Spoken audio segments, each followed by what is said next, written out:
Welcome to FACEHAMMER Battle Tome review. It's finally happened. They're here. We can finally pre-order them. Click in the link below, help us out, all that kind of shit. So today, 2 books. So it's like buses. Wait for fucking ages and 2 turn up at the same time. So and 2 one books. of them is the largest. Is like this is the Space Marine Codex, isn't it? Basically, the Stormcast one. Oh, it is huge. Humongous. Not taking it out of plastic yet. Yeah, so yeah, Stormcast. Thank you, Games Workshop, for sending us copies. Yeah, cheers, guys. Appreciate it. For people who don't know, digital codes are in the back. I'm not going to show you mine, so nah. We're not. Today is FACEHAMMER GT, so we're actually running a tournament right now. So yeah, chances of being on this premiere or we're running a tournament. So people are playing Warhammer right now as you're watching this. So 2 books. We're not going to do this one. No. Well, not now. Not ever going to talk about We will do it, but we've only got a certain amount of time this week. So we're going to focus on the greens, hence the backdrop. Well, they've got a full new race in there, haven't they? So it seems like that's one that it makes sense to. If we're going to do one of the 2, this one's got more slightly smaller. Yeah, not a lot. It's still a beefy book. They've got rules for 4 armies technically in this one. Yeah, it's like 4 armies, no waiting. Yeah, so new design on the book covers. Nice sort of red. I think I prefer the white. Same. Don't really get the border thing. No, it's going to look inconsistent. It looks less. It reminds me of the old boxes too, right? Yeah, it's almost like back to like the old Warhammer, and I kind of liked the new look. It was a lot more modern, you know. Yeah, but like I was searching in my cupboard today for some Frostheart Phoenixes to give someone. I have a few, and I picked up like the old boxes really stand out now in comparison. It just makes me think of that. Yeah, I like that. It's nice, sleek. Agree better. Unless they've got some overarching, like maybe there's going to be colours based on Grand Alliance beautifully or something.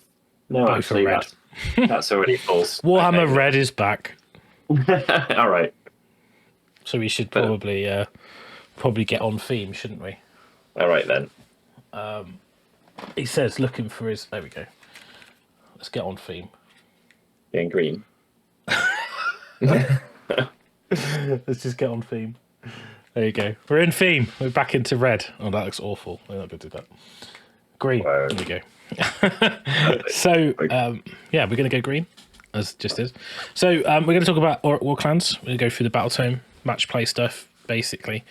Talk about what stuff does, some ideas. We're not going to do a deep dive, army list, tech stuff. We're going to go. That'll be coming soon, though. Yeah. Especially for IRONJAWZ, because I've been nerding out on those quite hard. But obviously, most people want to know about the KRULEBOYZ. We're going to get straight back into it. So here we go. Let's get into this Battle Tome. Starting on page 80. It's on page 100. There we go. No, I don't know what page it is. I don't have page numbers on my pictures. It's not going to help you, is it? No, it's sequential through the book, starting on Army Rules. You're starting on Daggering Tide. Allegiance abilities for KRULEBOY battle traits. I think that's the first thing. So I've missed a page out. 82. For those not reading at home, because it's on pre-order and not out yet. It's 82. I'll cut this bit out. Hang on. Did I miss something out? It's a green tide. Oh no, that just explains how things work. It's basically introducing how the book's going to work, because there's so much going on, which, you know, it's sensible. It's got the, if you choose the KRULEBOYZ army, all must have this. Or okay, no. It's probably worth talking about this, actually. Let me just do a new segue. Segue. So yeah, there is a page I've missed out, which is the Green Tide, which is like all the bump about how stuff works. I mean, you could succinctly sum this up with, if you're playing Orruk, Warclans, KRULEBOYZ, things need to have KRULEBOYZ written on them. If you're doing it for BONESPLITTERZ, they need to have BONESPLITTERZ written on them. And if you're doing it for IRONJAWZ, they need to have IRONJAWZ written on them. If you're playing Big WAAAGH, do what you want. Yeah, just There is hopefully there is a key bit here. okay. If you play IRONJAWZ or KRULEBOYZ, you ain't allying in anything else. So if I want to ally in KRULEBOY bolt throws into IRONJAWZ, ain't happening. Oh. Because they're not in the ally table. Because the ally table is just Gloomspite Gits. So if you play IRONJAWZ, So they'll only be friends with smaller people, basically. you can only have grots or stuff from Gloomspite. So internally, you have to play Big WAAAGH if you want to mix. Or Kragnos. Massive or tiny, nothing in between. Yeah. But it's just, Cool. you can't play IRONJAWZ Allegiance and ally in the other Warclans because they're part of the same battle tome. So you have to either play Big WAAAGH if you want to mix or specialize. So no squirreling in a cheeky shaman from the other ones now. You can get the Fungoid. Unless he gets the the best Fungoid, Yeah. which is great and cheap as hell. So I guess that works out fine. Okay, then. For days. So we'll go to Allegiance abilities, KRULEBOYZ battle traits. So some of these were obviously shown off in the Dominion set. So you've got the Warclans. So these are like your overarching clans you pick. Now you've got 3. You've got Grinning Blades, Big Yellows, and Skullbugs. We'll talk about those in a minute. Venom encrusted weapons. Modified hit roll is a 6. It does a number of mortal wounds equal to the damage, which we know it already does. That's cool. The WAAAGH. Don't go on. It's quite powerful, that on a hit roll. It sounds powerful, but Most people would have it on wounds, right? Historically, that would exist on these days. Quite a lot of it's on wounds, apart from the older battle tomes. This is the thing, right? You read it sounds really good. Then when you play and you have like a unit of gut rippers and you roll like 10 dice or 20 dice, you get like 2 more wounds. And you're like, Two or three. Yeah, no, that's fair. Or you spike and get 4, and it's like, yeah, but then they've got no rend. They're 4s. Yeah. What they're going to do? Sounds like my bone splitters are going to be jealous because you just described life as a bone splitter. They are basically the same profile as a bone splitter. The difference is the bone splitter gets a 6-up ward save, and because in the bone splitter allegiance, and these guys get a for bone splitters, aren't they? I don't know about the new rules. I have to check. I can't remember. I'd prefer mortals. Yeah, but you get the ward. Yeah, absolutely. So, and well, we'll touch to get more than that once a game as well. Yeah, we'll get on the bone splitters anyway. KRULEBOY WAAAGH. So this is once per battle, you can pick a friendly KRULEBOY general to fight. You can say you call in the WAAAGH and pick 2 other KRULEBOY units wholly within 18 of the general that have not yet fought, and they can fight one after the other. So you get a multiple fight activation for their WAAAGH. Which is not your combat phase, it's just the combat phase. That's quite nice. Yeah, so in the combat phase, when you pick the general to fight, so you can do it out of sequence. If they charge you, then you can go, right, I'll call the WAAAGH, pick the general, call the WAAAGH, go with multiple units. So that leaves it quite open, actually. There's a lot of tactical nuance available there. You can do that mid-combat phase if you wanted. Yeah, you could. Yeah, just when you activate your general, so you can. Yeah, that's cool. Like it. Dirty tricks. So after players receive their starting command points before the start of the first turn, pick one of the dirty tricks to employ during the battle. So you can react to this. You got Noisy Racket. Subtract 1 from wound rolls for attacks made by enemy units in the first battle round. Ooh. Yeah, it's very good. Hello. Shooting as well as... That beats +1 save. That poops all over it. That's, nice. Lethal Surprise, which is roll 3 dice for every 4-up, pick 1 terrain feature objective that is not wholly within enemy territory. Secretly noted down, the first time any enemy unit finishes a move within 1 inch of that terrain on a 2+, they take D6 mortal wounds. That's interesting. This one is pretty good, Disappearing Act. So roll 3 dice for each 4+, pick a different enemy unit on the battlefield that has not been reinforced. Then roll a dice for each unit you picked. If the roll is greater than that unit's wound characteristic, your opponent must remove the unit from the battlefield and set it up as a reserve unit. At the end of your opponent's first movement phase, they must set up wholly within their territory and more than 9 away from all enemy units. It cannot be used if there's no reserve special rule. Wow, that's techie. That's just like a slow down, basically, isn't it? Yeah, you can stop people doing anything on their first turn. So it's quite good if you know someone wants to buff a unit.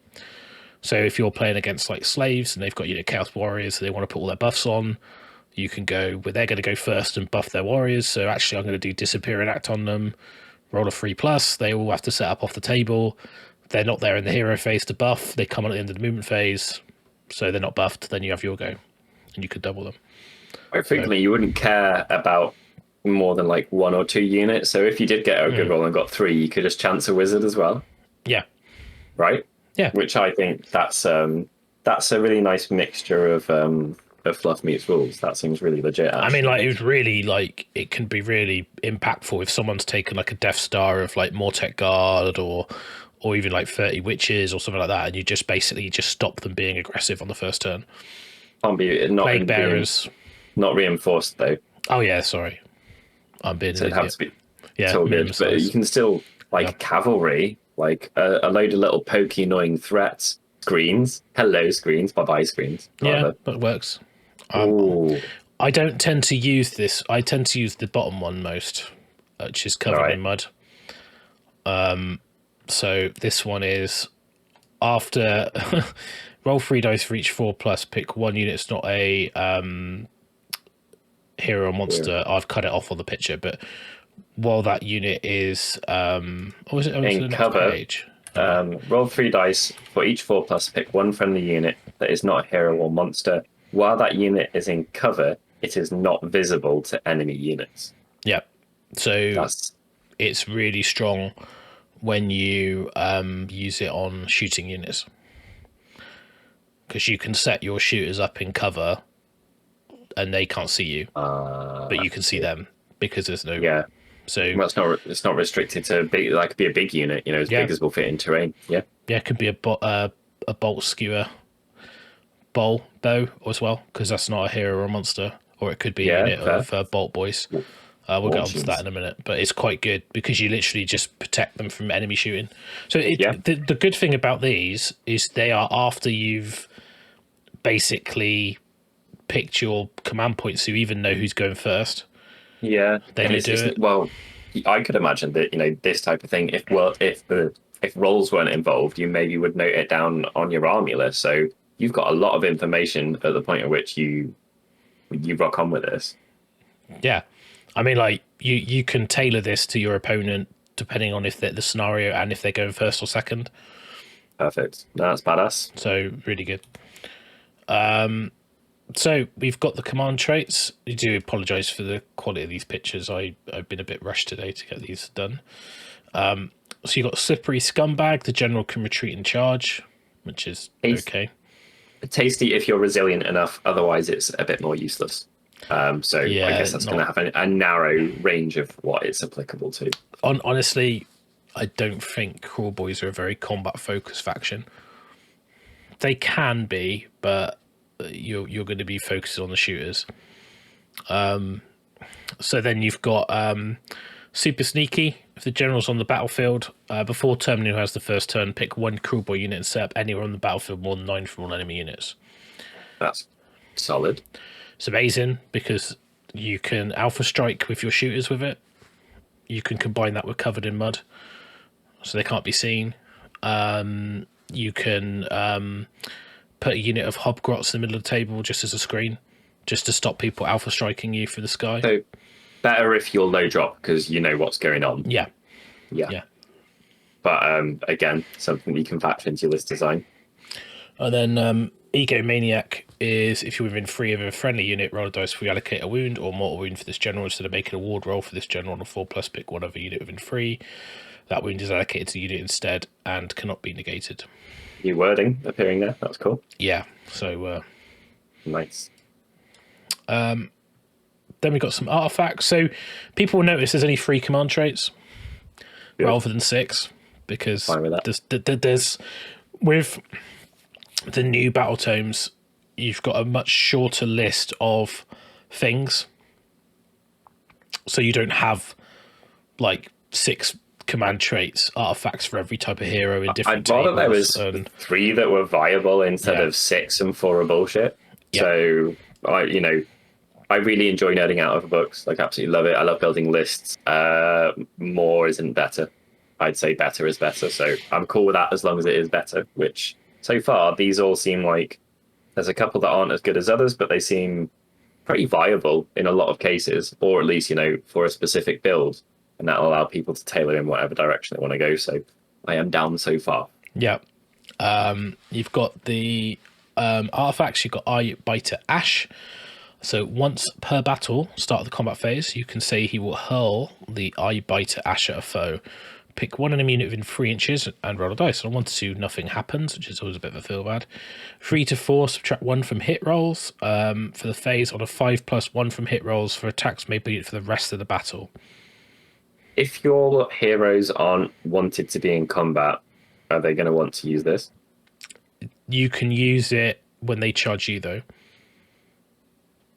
So, okay. Because it started the combat phase. So if they charge you, so what you can do, stuff like put a Belcher banner behind you at Gut Rippers. They charge the Gut Rippers, bring the Belcher banner in free, and then you chuck it. Oh, nice. Okay, so that's cute. Actually, yeah, I can see that. It's quite good. If you get lucky, it could be very impactful. Well, rest of battle's crazy. That's rare in the game, isn't it? What you've got like 1 chaos spell that's -1 armor save for the entire battle. Festus. Yep. Plague of Rust. Yeah, I can't think of much else. Like, it's not very common, so that's badass. Although, if it is in your face, maybe you killed it already, depending on how things have gone. Or they've killed you. Yeah. Or you've rolled a 1. Oh, yeah. Fair. You've got Mork's Eye Pebble. So once per battle at the start of the enemy shooting phase, you can say you will rub your pebble. So rub your pebble.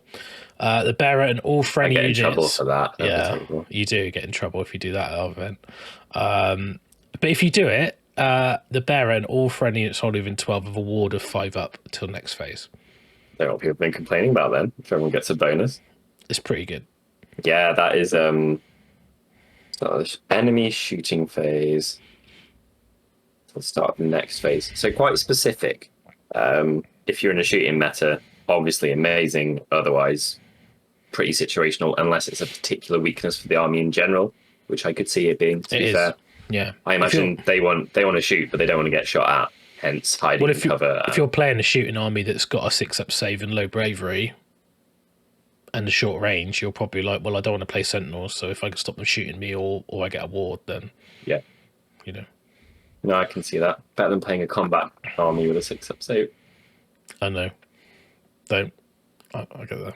Hey, we're talking about green stuff, not pink stuff today. Okay. So next, we've got Beast Killer Slop, which sounds pretty tasty. Once per battle, start the combat phase, you can pick 1 enemy monster within 3 of the bearer roller dice. 1, nothing, 2 to 5, d6 mortal wounds. On a 6, 2d6 mortal wounds. Start the combat phase again, so it could be used in the same manner that you outlined before. Mm-hmm. And a 1 being a nothing rather than a 1 or a 2 being nothing is a lot more friendly. However, it being a monster is just more specific. So this is both more and less reliable, in my opinion. Yeah. Obviously, you could use it aggressively by charging them in your turn and then using it. What's quite good about this is the battle tactics. Because if you kill a monster with a hero that's also a monster, you can get extra points. So it's like you can bring it down. You can really play for that if you've got like a Gnash Tooth with that. Yeah, I know it's in the combat phase, but I would regard this as like multi-phase damage or out-of-phase damage just because it happens at the start as well. And with a shooting army, it's super nice to stack that up. It's really annoying when you just about don't kill something. Or maybe you can lather a load of shots into something that you expect to maybe get 2/3 the wounds down on, and this just gives you a chance to do the rest. Also, of course, if you are a monster, then oh no, I was going to say you could end up stomping, but you can't stomp and do this, so that kind of replaces a stomp, which is nice in itself, isn't it? Why couldn't you monsters can't stomp on other monsters, can they? What's the damage? Oh no, they can't though. But yeah, but it's quite nice that you do get to do mortals. And D6 is better than D3 or 2d6 if you get lucky. So, yeah. Final one, Spiker Seeds. Once per battle, after an enemy unit finishes a charge move within 6 of the bearer, you can say the bearer will throw their Spiker Seeds. They really do love gardening, don't they? If you do so, roll a dice for each model in that enemy unit. For each 5+, that enemy unit suffers 1 mortal. Yeah. I like the kind of the theme here that they have to be charging you for it to be workable, because if that was something that you could prod out yourself, that would be overpowered, but it's not, so that requires some setting up, which fits with sneaky and traps and stuff, doesn't it? That's pretty tasty. It's that's quite a good juice of breath combo with Unleash Hell. Yeah, because you're basically shooting them and you're using the Spiker Seeds, so you can really do a lot of damage to an incoming unit. Oh, if they had 20 or 30 models, that'd be grim. That'd be vomit inducing, wouldn't it? Yeah. 30 dudes charging, that's 10 die, possibly another 10 plus to shooting. Yeah, that's a bit grim. Okay. They are tasty. They look kind of list specific here, so I imagine if this sets the tone for the rest of the book, I've not read any of this, by the way. If this sets the tone, we're going to see people picking the type of list that they're writing in quite a narrow focus. They look quite specific. Yeah, you certainly can craft in a certain direction. I do think there is some combat builds in KRULEBOYZ. The obvious build is big yellows, but we'll get into the Warclans. I think they do all the allegiances first, then we dive into the Warclans. IRONJAWZ is the next set of allegiance abilities. You get 3 Warclans, so you've got Iron Suns, Bloodtooths, and the Choppers. Sorry, my head's already broken. We were on one. I can't multitask. We were on KRULEBOYZ, and now we changed again. Yeah, so it goes through all the allegiance abilities for the factions, and then it will go through the Warclans and some of the generic stuff. But when I look at you in a blank face next, it's because I'm thinking of the previous army that we were talking about. Yeah. So IRONJAWZ have got a WAAAGH. So once per battle at the start of your charge phase, pick 1 IRONJAWZ general, say they're calling the WAAAGH, till the end of the turn add 1 to charge rolls for IRONJAWZ units and improve the rend of melee weapons used by IRONJAWZ units by 1. That's good. That's, it's not restricted, it's not narrow, everything on the bloody table. Yeah, everything on the table, no restrictions. Basically, don't lose your general and you can do this, essentially, right? Yeah, that's and powerful. what you'll see with the IRONJAWZ is your mega bosses are super important. Well, I was going to say from the last one, the fact that the WAAAGH exists means you either want to spaff early or make sure you don't lose your general. You're going to get punished for losing it hard if that's part of your strategy you've worked out. Yeah, if you with the IRONJAWZ in particular, if the mega boss goes down, it feels like a massive blow to your army. Like vampires almost. Yeah, it's literally like it reduces your power and damage output significantly. So it actually feels really good when you play with them because the mega boss feels mega. It's thematic. Yeah, I really, really enjoyed playing with them when I play tested these. Oh, cool. Mighty Destroyers has changed quite a bit. So you can use the command ability. So you don't have that thing where when you used to get hurt and you move forward. Yeah. I don't know if that was in the last bit. That's gone. You don't get that anymore. But Mighty Destroyers is a command ability. Must be an IRONJAWZ model, and you must give it to an IRONJAWZ unit.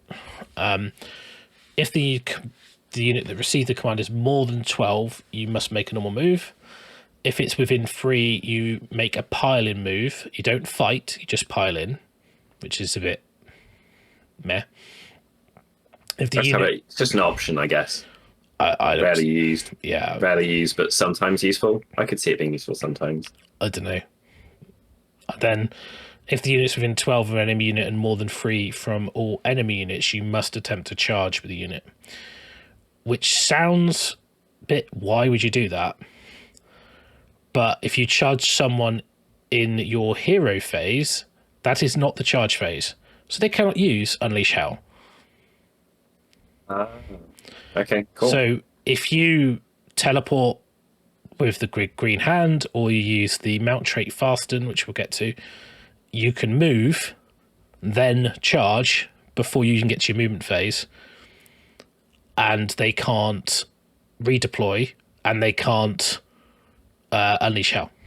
Okay, so this book is kind of the start of us. You know, we saw it a bit with Garlands. This is the start of books being tailored for AOS 3, or being made with that held in mind, at least. Yeah, they might be able to redeploy, actually. I'd have to check the wording. I think it might say at the end when the enemy finishes a move, but I think it's in the movement phase. I'm pretty sure it says movement phase. Tasty. I'll double check it. I never use it because I play OBR or Referral on 1. Smashing and bashing in the combat phase after a friendly IRONJAWZ unit's fought. If any enemy units were destroyed, pick another IRONJAWZ unit that's not yet fought, and they can fight immediately. So you've got the cascading combat, which is really good, particularly powerful on the war because you're more likely to kill stuff. Because basically the war negates, means you don't fail charges if you're 3 inches away, and it negates their all-out defense. Yeah, pretty reliable. And they can only do that in one place anyway. The rest of the table you're just crushing. Or smashing and bashing. Yeah, literally. Yeah, so that's the IRONJAWZ battle traits.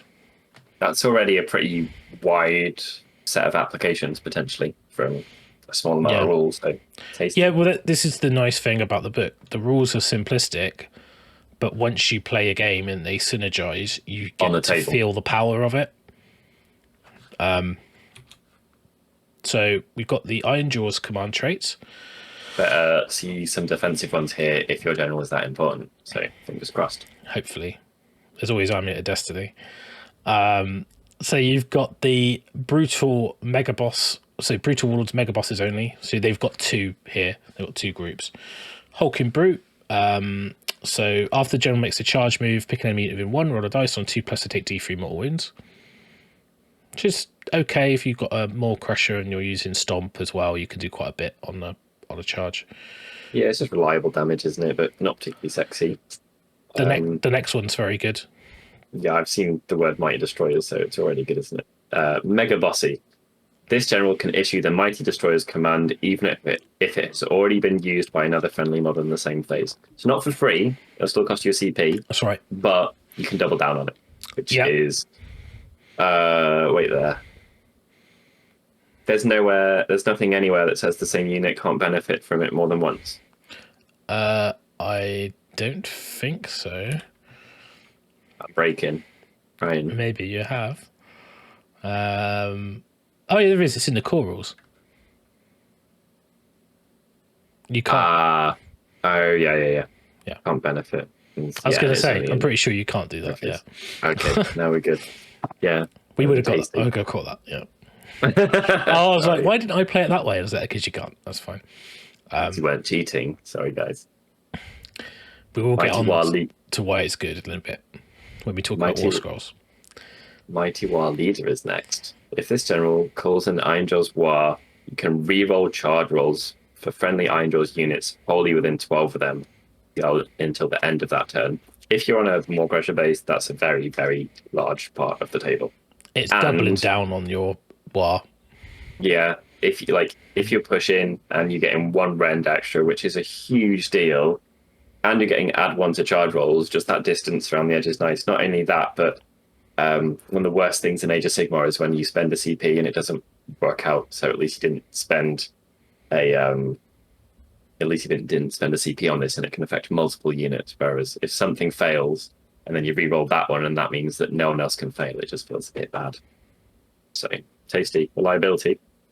Yeah, it's good. I mean, it's basically like getting the re-roll charges for nothing. On the turn you need it. I ran this all the time in mixed order. I never took a different command trait once. For me, it's those 2. One of those 2. When I've been writing armies. Hence how CP heavy you are, I guess you could end up eating them pretty fast with Mega Bossy, right? We'll get to that. So, Champions of the Weird. These are a bit weird because the name is weird, but also touch my war, Russ. I don't want to touch your war, but these I've seen it. It's dangerous. But the IRONJAWZ Wizard as your general is wrong anyway, so you know you already get it wrong. But you've got Touched by the Waaagh, attempted to cast a spell, pick a unit within 6. They take D3 mortal wounds. So it doesn't say a friendly, it just says you must pick a unit within 6. They take D3 mortal wounds. You can add the number of mortal wounds caused to that unit to the casting roll of the spell. If you pick the general to take the wounds and they are slain, the spell doesn't go off.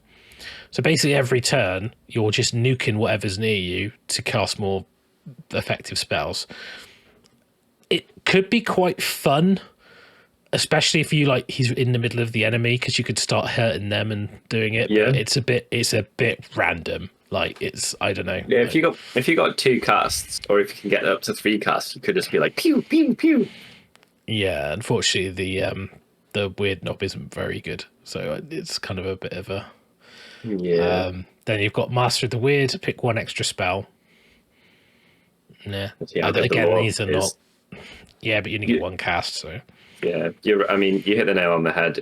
Given what we've read so far, you don't want your general to be a wizard, generally speaking, from page 1 of this. No, exactly. Artifacts of Power next. So here is where we should see some defensive stuff, hopefully. The Armor of Gork. The bearer has a ward of 6+, and you can add 1 to hit rolls for attacks made by melee weapons by the bearer. However, you must subtract 2 from the bearer's move characteristic, and the bearer cannot run. Slow. He's too armored. What? Well, it's -2 move, 6 up ward, +1 to hit. There you go. I guess if you're moving more in... You can't run. No, I would never take anything like that. Ever. No, I wouldn't take it either. No, it's like a list of... It's like a small benefit being 6+ to hit, and 6+ ward and +1 to hit, which you can pay a CPU for anyway, or get in other ways. We'll see if it's just take the 5 book or spells. Yeah. Okay, next. The Destroyer. This one is good. Pick one of the bearer's melee weapons. Once per battle at the start of the combat phase, add 3 to the damage of that weapon until the end of the phase. And that can't be given to your mount's claws or something, can it? Yeah, but you don't want to, because the guy on top's got 9 damage, 2 attacks. I want to go for, I'll have 9 damage, 5 attacks, please. I mean, I would accept that, especially if I was extra rend for free, for lols, for just going... And best A and +1, and then you can you can literally go through the most tankiest thing in the world with that. You get like 2s and 2s, rend 3, damage 5. Yeah, okay, good, solid. Yeah. That's pretty orky. We're not doing very well for defensive so far, are we? Smashing a passion. Okay, the Boss Skewer. Add 1 to the bravery characteristic of friendly IRONJAWZ units while they are wholly within 18. That's the table if you're a Maw Crusher. Even if you're not, that's still huge. And subtract 1 from the bravery characteristic of enemy units while they're in 12 of the barrel. This type of stuff is always good and never gets taken because it's not very exciting. It's not a Destroyer. No, there we go. I think I summed that. If I'm running 2 artifacts, it's the Destroyer and the Amulet of Destiny every day of the week. Yeah. Okay then. So just to change gears again, we're to Bone Splitters now. Yeah. Do you want to go into your wibbly bits? Okay. No. Okay. So I've played these lots more than Russ. At any rate, I played them lots more than most people actually. I think because they're not a hugely popular army. And the last edition of the rules basically involved them getting more boring and pushed extremely towards a list as far as competitive gaming was concerned. Ben Savage did a good job of running other lists, actually, to give him credit. And there was one Australian as well who performed pretty well competitively, like mobbing up boys and using big chunks of dudes that have 2 wounds each and then basically playing really well tactically. And Ian Spink used to use a lot more boys, didn't he? Yeah, he went the piggy route. Just going to cover that one. Like he went mega movement and a lot of drops. I think maybe like 14 or something ridiculous. So let's see in which direction we've gone. Warpaint, still got a 6-up ward. You've got Bone Grins, Icebone, and Drakfoot clans. Again, just the same names that we had previously. Bone Splitters War, let's see what this does. Once per battle, start the combat phase, you can pick 1 friendly Bone Splitters general on the battlefield. So they're calling a Warclan. Until the end of that phase, so this is good. Bone Splitters have a 4-up ward instead of a 6+, and there isn't a range attached to that. That's table wide. That is a colossal deal on a high wound army. I thought you'd like this one because this. I don't know how many games did you have when they get to you and then you just crumble in combat, and this gives you a turn where you just go, "Well, I'm not going to die this turn too much." Yeah, start of the not your combat phase, the combat phase. So that's a really nice option to have, and it's actually quite a smart way of dealing with. Like Bone Splitters have, they are what they're meant to be, which is dudes in their underwear who are slightly magic-y. But you want that to be a thing at the same time as, people's games not always be over in turn 2 if they get doubles, which is the case. So that's a really nice way around it. Got options, tempting to make you that's as good aggressively as it is defensively as well. So that's a very nice option. Spirit of Gorkham Walker. If the unmodified hit roll for an attack made with a melee weapon by a friendly Bone Splitters unit that has 5 or more models is a 6, that attack scores 2 hits on the target instead of 1. That's crap. I don't know. You say it, but it's crap. It's crap. It's not. How is exploding attacks crap? Because you don't have any rend on your attacks. Have you checked the new scrolls? No. Okay, we'll get to that. But it's still like weight of dice, isn't it? You're still getting Yeah. I am right though. And Ren's gone down. There is no rend apart from Big Stabbers in the entire book. So, but Ren doesn't matter now because everyone does all that defense, right? So it's fine. It's one of the key issues with the book in the past, which is why the mortals on stuff or things like that was a big deal, or the bows getting rend. So we'll see. But I think that's. It's not crap. It's not like amazing, but it's like a. I'd rather they had it, but it means that they're slightly better at killing stuff that they're already okay at killing at, which is other crap. And I've played these guys a lot, and they do really well at killing crap, and that just makes them better at it. So I would have rather something there that improves quality over quantity, because you're already chucking a billion dice anyway. But it is nice you do have something to cater for the fact that your hit rolls aren't particularly high quality either. A lot of them are on 4s, so that'll help the dice even out. I mean, I'm not like saying they're amazing in combat because they're kind of average, but no, they've never been good in combat, which is why the Rogue Idol kind of made his way in. After deployment, but before the first battle round begins, tireless trackers, half of the Bone Splitters units in your army rounding up can move up to 5. That's always been great. It's just a really good option. Again, though, as we touched on in the other one, these options are way better if you're a low drop, because otherwise you just exposed your fragile dudes. And there is nothing resilient in the Bone Splitters army. So that's aggressive or screening. Generally, I would say. Command traits, Killer Instinct. So this is the Savage Big Boss only ones. He's poop as well. He's very hard to protect. Historically, he's been one of the the weakest linchpin that's ever existed in Warhammer that I've played with. If the unmodified hit roll for an attack made with a melee weapon by the general is 6, that attack causes 1 mortal wound. Fine. His attack's not bad, actually. If this general's part of the army, Tyler's Tracker's trait, this is Great Hunter. You can move 8 instead of 5. That's to do with movement. I'm always going to like that. Yeah. Monster Killer. Combat phase. After this general has fought for the first time in that phase, they can fight for a second time if they are in 3 inches of an enemy monster. That's all right. I think the Great Hunter's nice because you use that before they can even kill you, so you don't have to worry about staying alive, right? Yeah, exactly. Definitely. The fight and fight again one, he used to have a way to kind of cascade attacks with other stuff in the army, but is that immediately?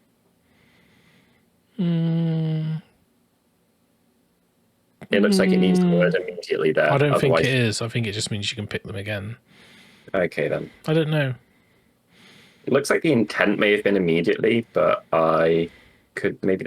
I'd say that's too powerful, but I know the weapon profile that he's got, which is fairly good, but not colossally good. So interesting. Yeah, it's you to keep him alive would be the issue there, to attack for a second time. So if you're within 3 of a monster, he's probably just bit your head off. I mean, Shamanist. It could be immediately. It's kind of a bit weird, isn't it? It's fought for the Yeah. first time, they can fight for a second time. Yeah, that reads as if it's intended to be there. I could be wrong though. I could well be wrong on that one. Maybe it's not at all. Because it would say, like, normally the other, it either says immediately or it says can be picked and fought again later in that round. So it's like the two different standard wording we used to, none of it applies in that case. So no, it's got the correct sentence structure for the immediately, but it doesn't say immediately. So they can immediately fight for a second time if they're within then they can fight. Yeah, pass. Okay, we'll figure that one out. The Shamanistic Quirks. Now, the Bonesplitters have always had fairly good value wizards.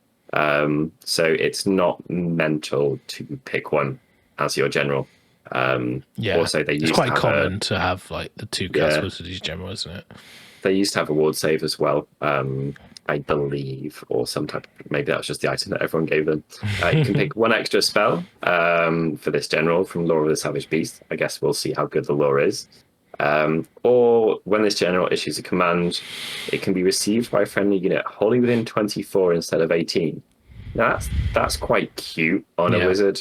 That's very cute, actually. I really like that because you can just be doing your shit from the back and then point at something really far away, 24 inches. That's pretty cool. Right. Artifacts. Come on, please. Give us something so we can stay alive. Doc Juice. Once per battle in your hero phase, you can heal up to D6 wounds allocated to the bearer. These can go on Bonesplitter's heroes, which could include wizards. The next ones are just for wizards alone, though. Lucky Bone. Once per phase, you can reroll either 1 hit or 1 wound for an attack made by the bearer, or you can reroll 1 save roll for an attack that targets the bearer. I like the flexibility of that type of stuff. Once per phase, so that could happen multiple times throughout the battle. Melee, not melee, doesn't matter too much. But again, your saves probably aren't great. Okay, here we go. I was gonna wait. Why did I read 1 and 2? This is the mandatory Bonesplitterz artifact of power. Yeah. Oh wait. You can get 2+ ward. Yeah. Yeah, you can. Nice. Okay. So it's quite good if you put that on your double attacking monster killer guy. So it's this tiny little indestructible 2-up ward, go twice. That's cute. Okay. Add 2 to ward rolls made for the bearer. That's like having 6 pluses makes sense if you can add 2 to wards. So that is all right. Oh god, this is going to be a horribly technical army to play with. You like this though? No, I do. It is going to be. Oh god, you're going to have to be so perfect to make this army work, and it'll come down to 1 turn, and it'll be very exciting. You can add 1 to casting, dispelling, and unbinding rolls to the bearer for each enemy monster within 24 of the bearer. Mox bony bits. Bony bits. Love it. That's really good. Pretty. Sorry, Gargans. That's not a very good wizard's hat you've got on there. Yeah. Yeah, that's basically from turn 2. That's plus 1.5 to dispel quite frequently, isn't it? And to cast and unbind. Yeah. And they've got a 2 cast wizard as well, and you get them like it's just really good. Yeah, their wizards were hopefully their spell deck's still good. Yeah, it's enemy monsters, so if they've got I was going to say like it would be cool if it was just monsters because you could cast the spell to make you a monster to then give you an extra bonus, wouldn't it? Beast Lore Glyphs. Once per battle, at the start of your hero phase, you can pick 1 spell from the lore of the Savage Beast, the spell that the bearer doesn't know and has not attempted to cast during the battle. He can attempt to cast that in a hero phase in addition to any other spells. Nice to have an option. Yeah, so basically you get to cast one of the spells you don't know, a different one each turn, but you get an additional cast as well. Recasts is but only that spell. So it's like it's quite nice because it gives you a thing like a little game of what spell do I, Yeah, no, you're right about the depth here. There's some decisions to be made throughout the turns. Right, so Big Waaaagh. Should we go Big Waaaagh? This has to have got slightly less insanely good, right? Otherwise, there's no point in us reading anything else in the book. It has, yeah. Okay. The biggest thing is you don't get the waaaghs from the other armies. Okay. And the clans, you don't get the clan rules. Oh. So if you play Big Waaaagh, you can't be like Iron Suns or Skullbugs or Grinning Blades or Big Yellows. So you vanilla War Scrolls and this. Yeah, and you only get Venom Encrusted Weapons, Mighty Destroyers, and War Paint. So your Bone Splitters get the Ward. You don't get Smashing and Bashing, but you get Mighty Destroyers, which is the command ability, which is okay, but not brilliant. Still, you end up with like little cells because Mighty Destroyers can target IRONJAWZ to IRONJAWZ only. Yeah. So it kind of like, it does feel like a watered down version of the books if you mix them. You get a heroic action, which is unusual. That's new. So that you can carry out with an Orruk Warclans here instead of picking one at the table in the core rules. It's just here we go. Roll a dice. If the roll is greater than the number of the current battle round, you receive a number of WAAAGH points equal to the number of the current battle round. For the third battle round, you roll a 4, you get 3 WAAAGH points. Resource management. It's kind of fun. It's okay, but it takes away your command point or your heal or your best day ever. So it's like but you can do it in the enemy turn. So. Having said that, low bravery fairly consistently, isn't there, throughout the book? So healing's not as sexy for greenskins as it is for other races, right? Still good. I mean, like if you got a combat hero, you want to heal it, right? Or a wizard. You still want to keep your heroes alive, especially. I'm just snooping at braveries to see what we've got here, but 8 is the highest available. Yeah. So, Power of the WAAAGH. So, during the battle, you receive WAAAGH points as shown. So, you get D6 at the start of your hero phase if your general is on the battlefield. So, again, general important. General, yeah. You get 2 if there are any war chanters. Not per war chanter. If there are any friendly Bone Splitter wizards, you get 1. You get 1 in your charge phase for each friendly Orruk unit that charges. And you get 1 at the end of the combat phase for each Orruk unit that is within 3 of an enemy unit. So basically, you need to take a mixed list of everything and get it all into combat. Yeah, charge and fight. Yeah. Yep. Rather than just have a load of guys banging bongos and have all your max table on turn 2. When you have received enough WAAAGH points, you get the corresponding ability. They are cumulative, which means your army gains the next one in the table can still be gained those earlier. So on 8 points, you get 1 to run rolls. On 10, you get +1 to charge rolls. On 12, you get +1 to cast, dispel, and bind. At 16, you get +1 to hit rolls. At 20, you get +1 to wound rolls. At 24, you get the WAAAGH, which means at the start of your combat phase, you can say you release the Power of the WAAAGH, add 1 to the attacks for the rest of the phase. At the end of the phase, you lose all the WAAAGH points you've received so far, and your army loses all WAAAGH powers. But what's good is it's the end of the phase, so you still get +1 to hit, +1 to wound in that phase, and +1 attack. And then at the end of the combat phase, you will start recruiting again for all your stuff that's close to enemy units. Mm-hmm. So you'll actually call that, hopefully, you're alive. Maybe they're dead, though, so you won't be close to any units. Exactly. I think it's like you almost want to like get your power up, but then you have that turn Final where you push. Yeah. The sweepy phase where you're gonna go and kill stuff. So it works. What works quite well is to have waves. So you almost want like your Bone Splitter, but you want your Bone Splitter guys to charge in as screens and generate your points. And then you want to like follow it up with your smashy stuff when you call the WAAAGH. But you can KRULEBOYZ shoot people, so It's okay. I don't think Big WAAAGH is auto pick as it used to be. No, there's not a way. There were a few things that aren't here anymore. You used to be able to add D3 to casts. Yeah. And now you just get add 1 to casting, dispelling, and unbinding, which is great. It's fine, but that's not nearly so powerful. Also, you're gonna end up low on CPs. Yeah. So if you really go into the WAAAGH, Yeah. and if your general dies, you don't get that D6 at the start of your hero phase. Yeah, right. It's quite important. Yeah, there's nothing saying like if he's dead, nominate another character like you get with heroic actions. On a Tombstone, you get a bonus if they're dead. Yeah. So yeah, I think you're probably going to munch your way through. I think you'll find it's quite hard to get to 20 plus points until at least the end of turn 3. Yeah. Aiming for 16 though, add 1 to hit rolls. Then you're probably quite close to add 1 to wound rolls. Yeah. Also, you got.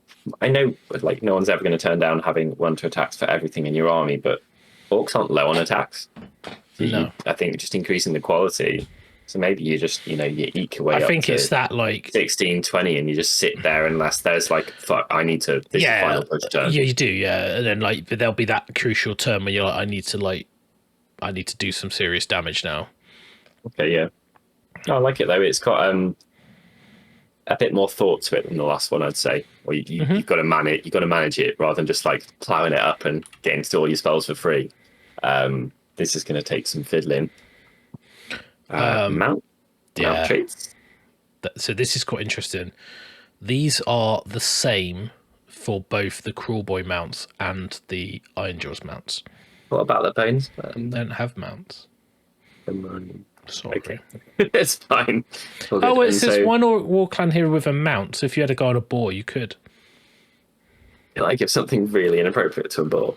Yeah, well, some say monster only. So, toughen, monster only, unless the model has a number of wounds allocated that exceeds half its wounds characteristic. Use the top row of the damage table, regardless. That's not bad at all, is it? Really? It's not very high value when you've got a command ability to fight at the top. I know it's yeah. Fair. This one is the one. Fasten. Once per battle in your hero phase, they can make a normal move. So move a cabbage 12. Then Mighty Destroyers, move it again. Then movement phase, then move it again. I'm down. Move your cabbage 36 inches or whatever it is. The fastest cabbage that ever was. Faster than the nerve. Fastest vegetables. Meanin. Yeah. When you carry out the stomp monstrous rampage on this body, on this model, the enemy unit you pick suffers D6 mortal wounds on a 2+ instead of D3. That is good, but not that good. Really, no, we know why, because it's pretty easy to not get a particularly high roll. I don't. I think you could just roll a 2 or 3, right, and then so you might as well just have D3. Yeah, exactly. It makes a little bit of difference with the Maw Crusher because the way bulk works now. But next we got Loudon, monster only. When you carry out the roar, pick all enemy units within 3 instead of 1. Pretty cool. It's good because you can stop them using command abilities on multiple units, so it's pretty strong. Roar's on a 3+, isn't it? I think so. Yeah. Yeah, it is. So bit of a gamble, but if you do get it, which you will most of the time, that's pretty powerful. Weirden, this model has this used to be a go-to for me in my lists. This model has a ward of 4+ against mortal wounds caused by spells and abilities of endless spells. Quite a few things don't do that, but your armies are worried about magic generally defensively. Yeah. In this entire book, so I used to take it as my second quite frequently. Yeah, it's a good one if you've got multiple mount traits, because obviously you can use enhancements to get extra mount traits now. So Melian. Subtract 1 from hit rolls for attacks made with melee weapons that target this model if it has not made a charge move in the same turn. There's no sneaky ways to get around the charge. It is there. That's just protection for the next turn. No, but it's still good. Yeah. Subtract 1 from hit rolls, period. It's like if they charge you with something to try and like, because what's quite good, if you charge them and kill them and then they counter you, then you're -1. So it's like you can like best day ever or all out defense, and you've got a -1, so you might want to hit +2 save. You know, it's pretty good. Any other debuffs as well, particularly on wounds, which I think is tasty these days. You're already double debuffing someone to hit you, which is really effective. Yeah, for me, it's like fast and weird and smelly and maybe. Yeah. But fast and weird and really. It depends on the meta. If there's a lot of Nagashes kicking around, Weirden's really good. Yeah, or in teams, Weirden tends to go up in stock. Magical defense does generally in team list, doesn't it? Yeah, it's good against like, tech lists and stuff like that as well. So. Oh, completely, yeah, entirely. But what's nice is in your BONESPLITTERZ, you could put Weirden on a guy on a ball, and the other guy could have +2 to his ward, so he's got a 2-up ward against magic and a 4-up normally. No survivable ads. Yeah. Spell lore, so KRULEBOYZ Wizard lore. The black spells. Yeah. Nice. No roll in, no obligatory 6. These are quite powerful. So you've got the Black Pit on a 7, range 12. Pick an enemy unit within range visible. Roll a dice for each model in the unit. For each 6, and for each other roll that is equal to or greater than the unit's save, they take a mortal wound. So if they've got a good save, they're more likely to be killed by it. Yeah, so that's effective. If they're coming out at the same time as the Stormcast, it seems targeted. Yeah, low model count though in those units, so it's good against like, well, any infantry of a 4-up save is. Yeah, because it's a 4-up mortal wound for everything in the unit, basically. God forbid there's everything for 3-up save, you'd be struggling. Choking Mist on a 7, range of 24. Pick a point on the battlefield within range and visible. All units within 6 are affected by the mist. While a unit is affected by Choking Mist, subtract 1 from the attack's characteristics of melee weapons to a minimum 1, and it cannot run. That's OP. It's good. That is insanely good, because the 24 inches is great already without having an additional anything on top of that. Like 24 is as good as it gets unless you're, you know, some real outlier in the game. So having 24 up to 30 is really good. Also, if your opponent deploys close together, that's kind of hilarious. Yeah. Also, that's a way to slow down Gargants pretty effectively, isn't it? Yep. Can't run, can't 60 runs, can't even run. Like -1 to all their attack profiles is pretty bad. Yeah, yeah, absolutely. That's a very good spell. You're going to be hunting bonuses to cast for KRULEBOYZ for sure. 7/7, 6/7. Yeah, they're not easy to get off these spells. Like Nurgle. Yeah, very similar feel. Sneaky Miasma on a 6, range of 18. Pick a friendly KRULEBOYZ monster. That monster can make a move. So pretty strong. Allows you to get your monster up the table. Yeah, absolutely. Then we've got Nasty Hex on a 7 and a range of 12.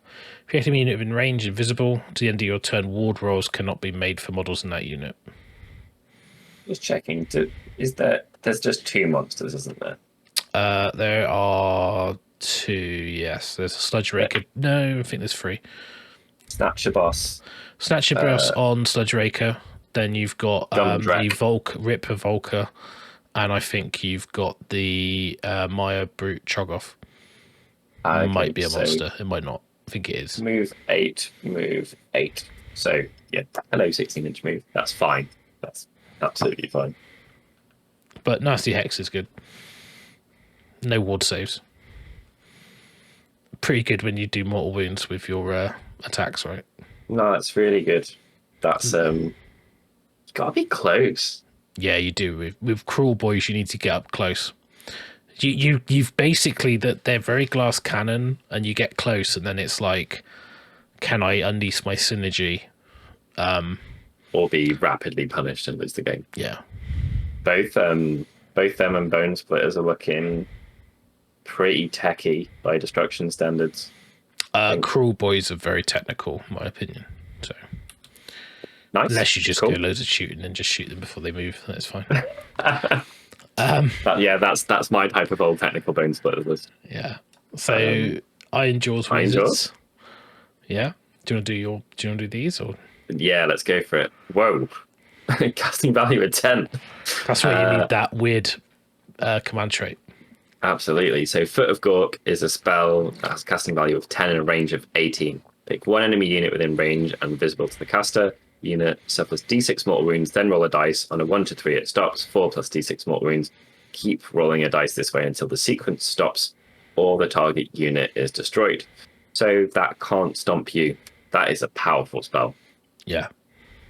What's the chance? There's a 1 in 4 chance of 3d6 mortal wounds after the spell's got off. Yeah.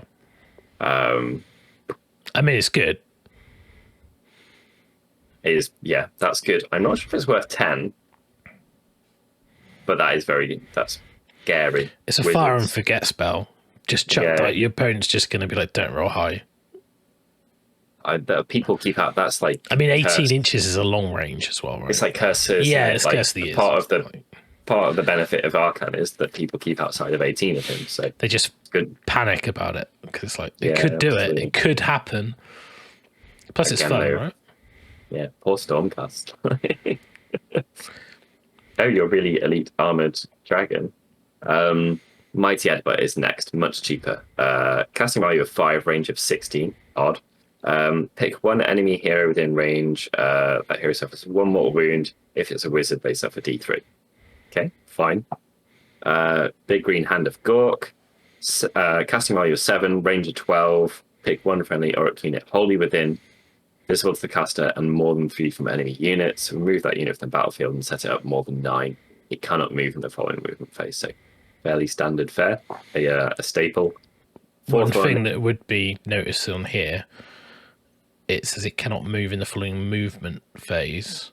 So but you can move in the hero you phase. could move with Mighty Destroyers in the hero phase. Yeah, if you have someone within range of the point. So you could just shoot for the champion.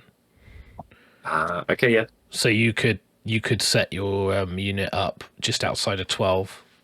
Then you could do it with the champion and go, or you could be 9 and just go for the charge and hope you get it to pin their shooters and then follow up your more crushers. It's tacky. Yeah, you get a second chance at a charge as well, won't you? Yeah, but obviously you want to. Yeah, I mean, if you get it off in the, it's not so bad because you want them to unleash hell on them anyway. But if you get it off in the hero phase, they can't. So it's like a double bubble, and you get bonuses as well to charge. So from the musician or the Waaagh. Yeah, obviously you wouldn't have called the Waaagh at that point, but later on you would. So. Oh yeah, Basham Lads, casting value of 8. Until your next hero phase, you can add 1 to wound rolls for attacks made by friendly IRONJAWZ that are wholly within 16 of the caster. That is incredibly potent. It's good, isn't it? Yeah, most of your wound rolls, like orcs, aren't as good at hitting as they are at wounding frequently. So like 4s and 3s or 4s and 4s, but that's going to make a big difference. It's kind of the weird thing because like you want the shaman because the spells are so good.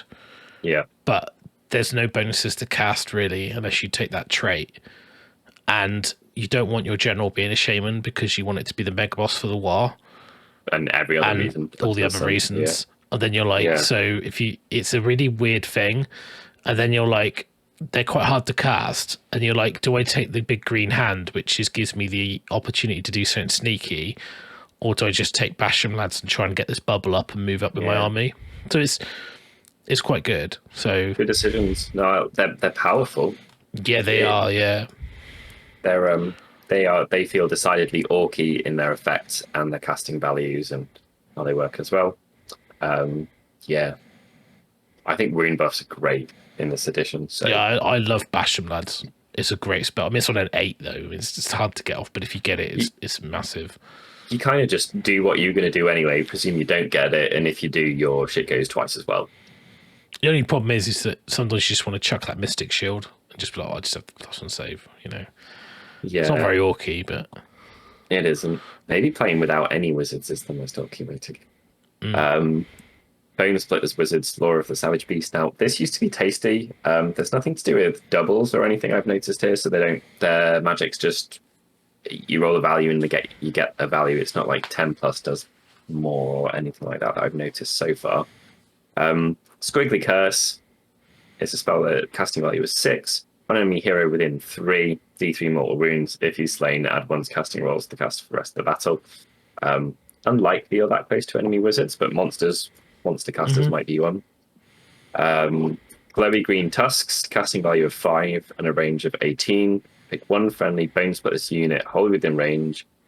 Until the start of your next hero phase, improve the rend characteristic of the weapons used by that unit's mounts by 2.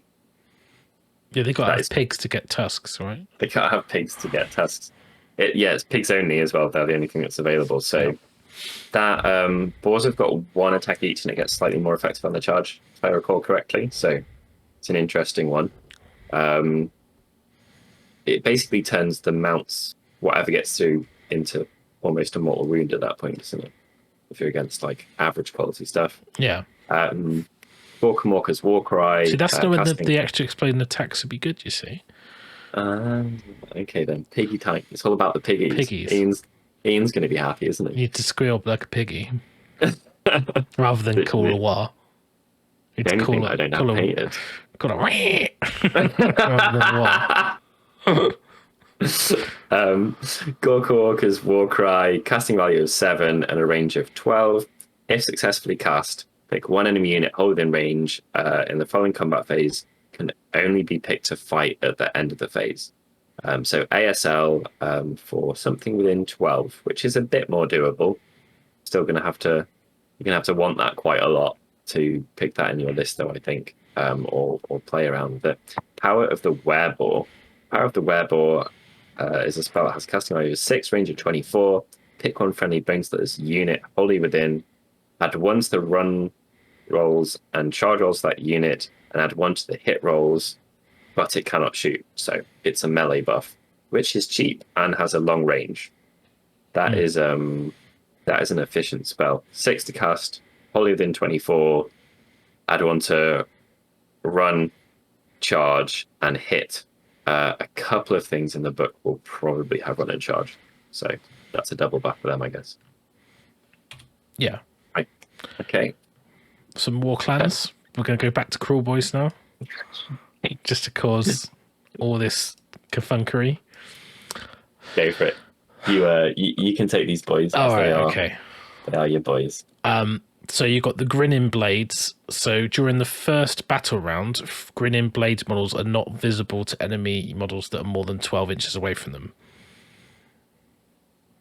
So you ain't shooting them. No. So not one bit. There are some changes to like whether your stuff's battle line or not with these as well. I checked off the top of my head. I think it's only big yellows. Which makes the Bolt Boys battle line, which is why it's going to be very popular. Yeah. Big yellows, only the best. +3 range to missile weapons used by Big Yellow's Orruk units. In addition, in the first battle round, each time a friendly Big Yellow's Orruk unit shoots, you can reroll 1 of the hit rolls from 1 of the attacks made by the unit. Like a medium amount of fairly high quality shots. That's not bad, is it? It's just kind of incidental. It's nice if it's only in the first battle round. Yeah. So it's okay. Lots of small units. But you have got ways to set up like you've got super sneaky to set up further forward. So you'd be in range, and you've got things like it's good on a beast skewer bolt bow. I probably got that wrong. Okay. But the thing is, it's +3 range for the whole game for your missile weapons, which is a big deal. Yeah, it is. Because I think the Bolt Boys are 18 and 12, so it goes to 15 and 21. So it's quite a big difference. I'll go and check them while you read the next one. Skull Bugs, Crawly Swarm. When an enemy unit is picked to fight, roll a dice if it's within 3 inches of a skull bugs unit. Add 2 to the roll if that enemy unit's within 3 inches of a skull bugs monster.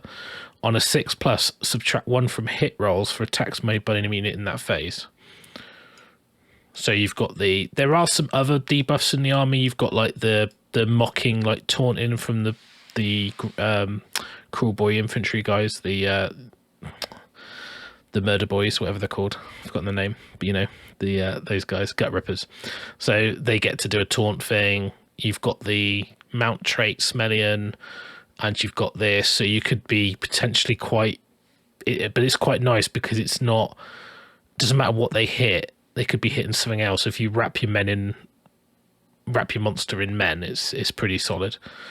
So I think there is a combat army using skull bugs and some of the monsters and gut rippers. Being a bit swampy and debuffy, it is 12 and 24, so it would be 15 and 27, which is obviously pretty. Yes. Yeah. 27 is a long range. 4, 5? 5, yeah. So 27, 32 is not to be sniffed at all as a threat range. That's basically a Kurnoth Hunter. The IRONJAWZ Warclans. So, the Iron Suns. So, they have a command ability. At the end of the enemy charge phase, each unit that receives the command must be a friendly Iron Suns unit that is within 12 of an enemy unit and more than 3 from all enemy units. That Iron Suns unit can attempt a charge. So it's a counter charge. Now, the reason this is good, and we've kind of alluded to it, and we talked about Mighty Destroyers, mega bosses, when they issue a command ability, can issue it to multiple units. So if you've got a mega boss on Maw Crusher and he issues a command ability, you can do it to 3 units. Including himself. So you could have all-out defense on 3 units, or all-out attack on 3 units. Whoa. Or you could countercharge with 3 units, or you could Mighty Destroyers 3 units. So it's extremely efficient for your command points as long as you're doing the same thing and you set up correctly. Impact hits as well. It's, because you get to charge, then, you know. Yeah.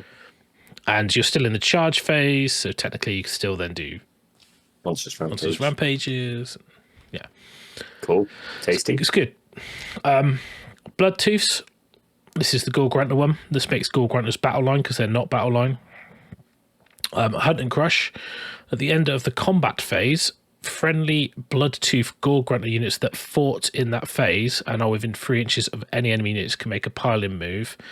In addition, those that fought and not within 3 of an enemy unit can make a normal move or attempt to charge.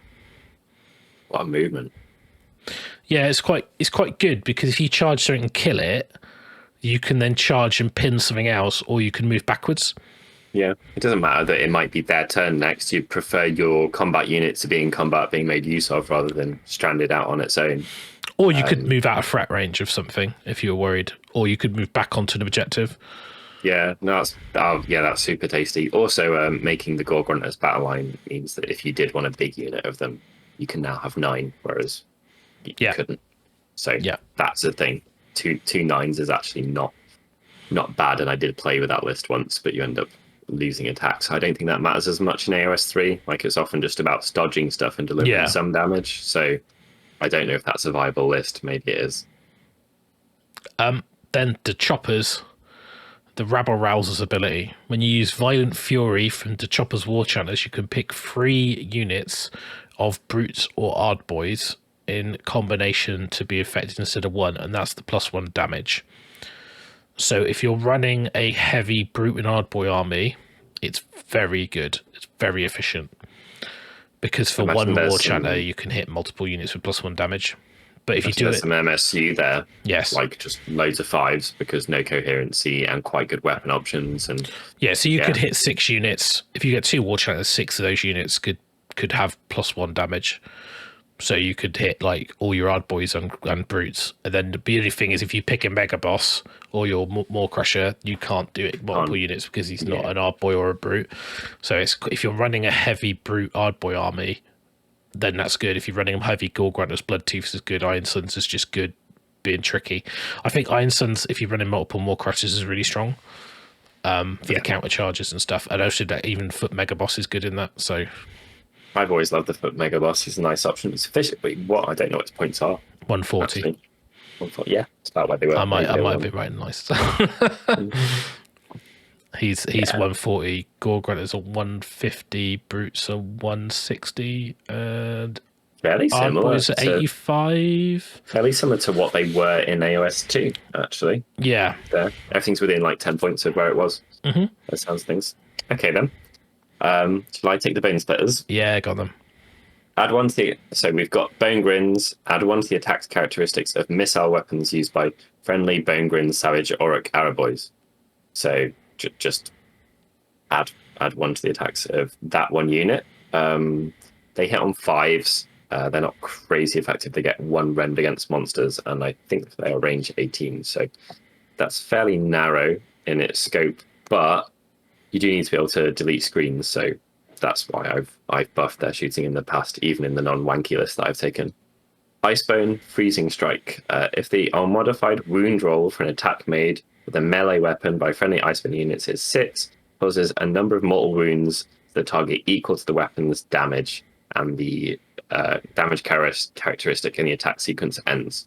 So that is the type of thing you would need in this book. So no rend, but you get exploding attacks, then you roll to wound. Every 6 is a mortal instead of a normal wound, so rend doesn't matter as much. No. And then bit like your sneaky smelly swamp boys. Yeah, it's just you get the double bonus of being able to explode on hit rolls, and then have more chances to get 6s in the wound roll. Yeah, so nice. So and then with the buff as well, you can get +1 hit. So with the Werebore. So we've got Drakfoot. Ward rolls cannot be made for wounds and mortal wounds caused by attacks made by friendly Drakfoot units. So that means shooting or melee. Yeah, no wards. Yeah. But if you did Arcane Bolt, someone would get a ward. Yeah, it's not an attack, so yeah, weird. That is still solid. Still solid. The Icebone is the most well-rounded of those by quite a way, I would say, because that works against. I think Icebone's the best one, like hands down. Works against everything. Yeah. Drakfoot, the thing is about like Drakfoot is situational, and Bone Grins you have to really lean into the AUDIBLEs, and without Cunning Ruck, I just don't think you bother. I think you go ball combat. There's not the buffs available, so I don't think Bone Grins is generally worth considering. So definitely between the second two. Having said that, though, Icebone helps cater for the weakness of the army, and Drakfoot doesn't, because you're not very good at wounding anyway. So, But they get their armor saved, don't they? So it's like...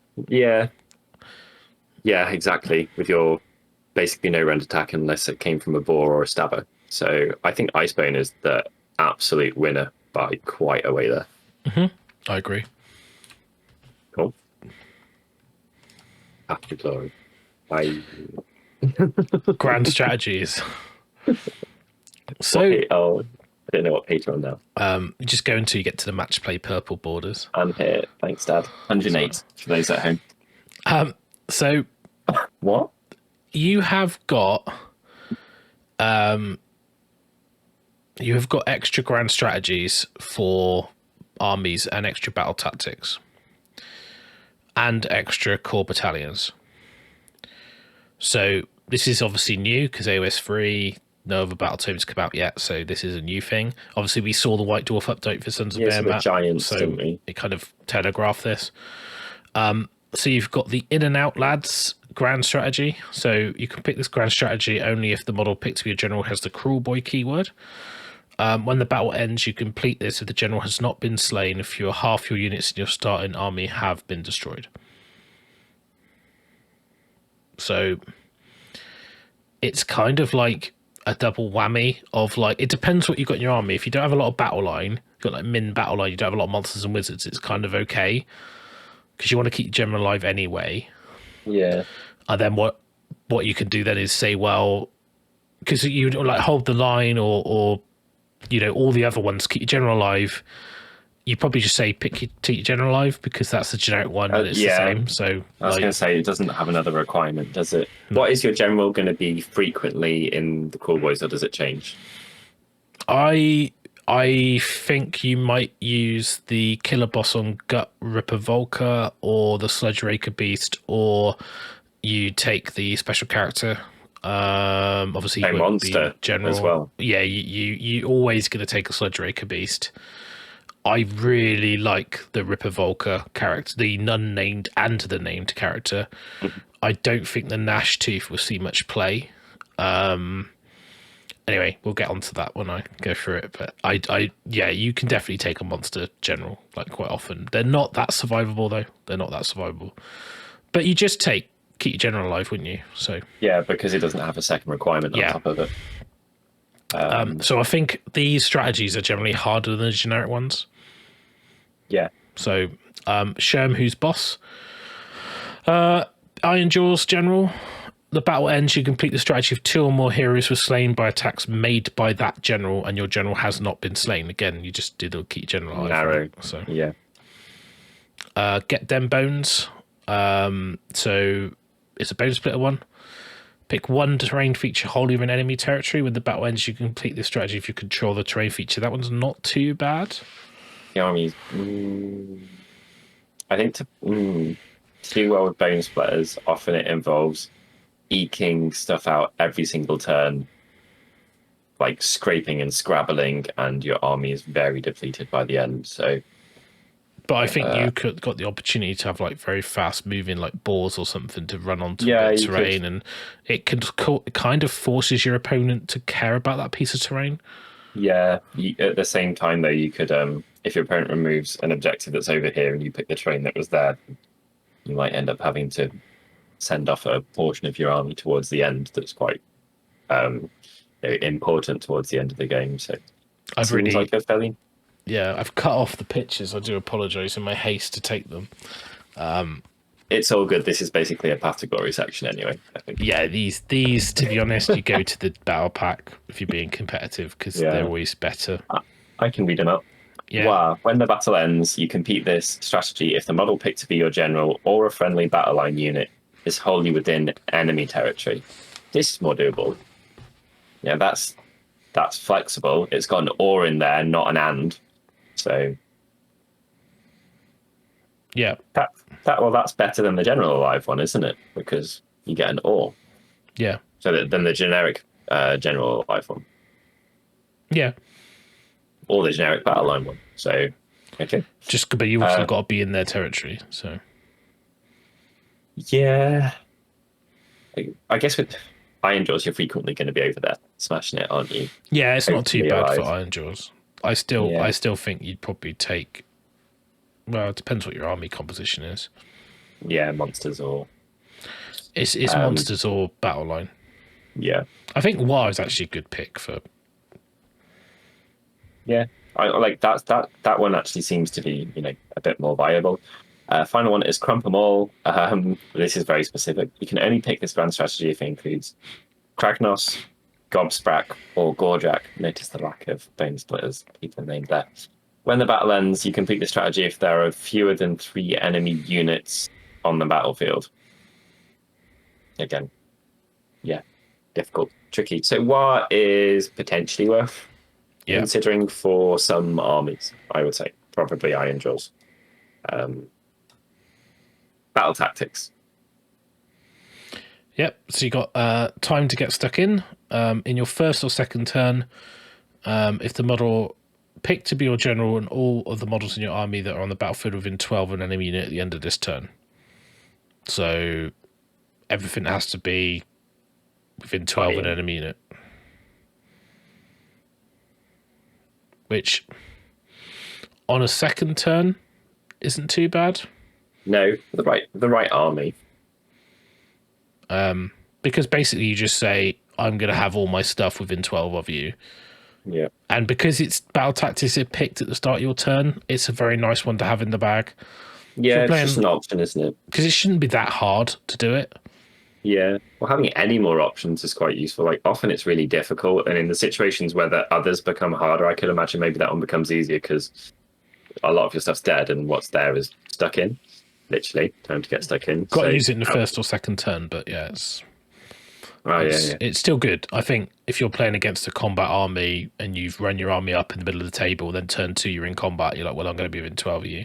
The only problem is if you kill all the enemy units within 12, then you've got no one near you, then it's a problem. Yeah, that could be an issue. So actually, yeah, if you are. Yeah, okay. Wait for it, lads. You can put this battle tactic only if your army has at least 24 war points. You complete this battle tactic if your army has 30 war points at the end of this turn. So if you don't pop your war, probably you're going to get some just being in combat and stuff. You could just do it when you've got 30 war points.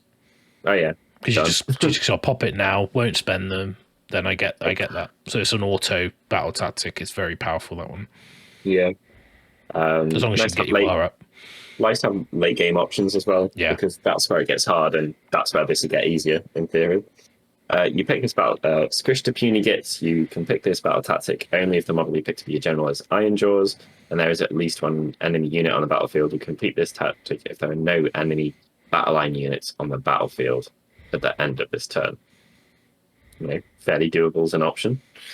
Kill the Big Un. You can pick this if it's a BONESPLITTERZ general. Pick one enemy monster. You can pick this tactic if that monster is slain by attacks made by a friendly BONESPLITTERZ unit during this turn. Fairly doable. Monsters are everywhere. You can also get like a second, bring them down. Like yeah. Against certain armies, that's a bit of a blessing actually, as long as you can deliver your damage in the right place. All these guys miss the rogue idol, don't they? Take that, you suckers. You can pick this battle line tactic only if the model picked to be your general has the KRULEBOYZ keyword. You complete this if the 2 criteria are met. At least 10 wounds or mortal wounds in any combination were caused by friendly units that are allocated to enemy models this turn. Fewer than 10 wounds or mortal wounds. God, this is a sneaky one, isn't it? In any combination that were caused by enemy units are allocated to friendly models this turn. So hurt them, not yourself. Stay at range. Yeah, it's great if you've got a turn of monstrous shooting coming up and they're not going to be in combat. Yeah. Again, it just saves your others for a turn, doesn't it? Destroyer of Empires. You need Kragnos. Pick one faction terrain feature on the battlefield that was set up by your opponent that's not been demolished. You complete this tactic if that terrain feature is demolished this turn. Does he have auto demolish, or is it involve a dice roll? I think it's a dice roll with stop. Yeah, he might have an auto roll. I don't actually look at him because he's that bad. Yeah. Poor boy. I'm just joking. I'm not.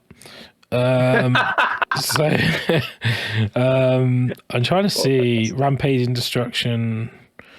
I'm sure he's got something about it, but no one cares. Just the normal rules, isn't it? Yeah. Sure. He might have something because he does that earthquake thing, doesn't he? But well, he's got the most rules out of anything in this book, so I don't know. Gobsrack's pretty good. Then we've got cool battalions. So interesting, this one. So we got like funky icons. So they got the IRONJAWZ Fist, which gives you Slayers. So it's all out attack or Unleash Hell, which is not going to be Unleash Hell with IRONJAWZ. You've got to have IRONJAWZ unit that is not a leader, artillery, or behemoth. So basically any 2 to 5. All out attack. If you want it once per game. So it's okay. If you're not concerned about low drops, it's nice to be able to just pop, these 2 units in that to have it. And it means you can buff in multiple places in the same turn. You can buff your army in the same turn if you use that carefully, couldn't you? Yeah. Then you've got the KRULEBOYZ Finger. Going to give you the finger. They're organised in the claw. IRONJAWZ are in the fists, and the BONESPLITTERZ and rucks. So it's a sub-commander KRULEBOY, 2 units of KRULEBOYZ that is not a leader or artillery or behemoth. So that's your bolt boys as well, not your hobgrots. Then you can put hobgrots. You get strategists. You can extra command point if you want in that phase. So Pretty good if you want to get some more command points. It's quite a cheap way of doing it. Absolutely.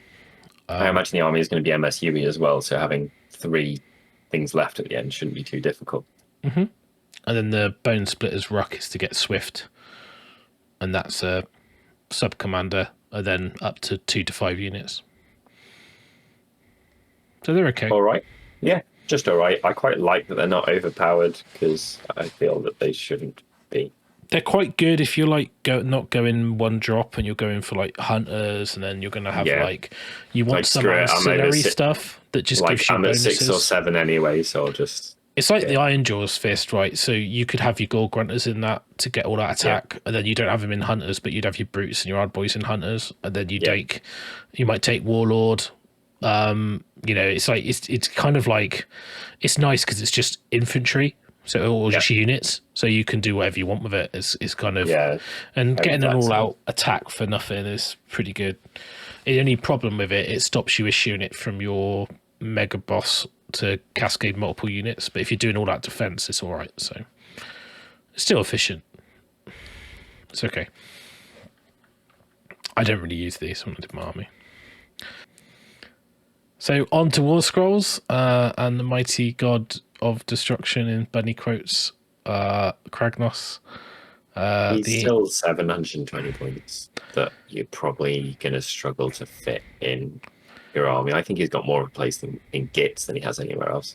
Having said that, I think that's right. Yeah. BONESPLITTERZ.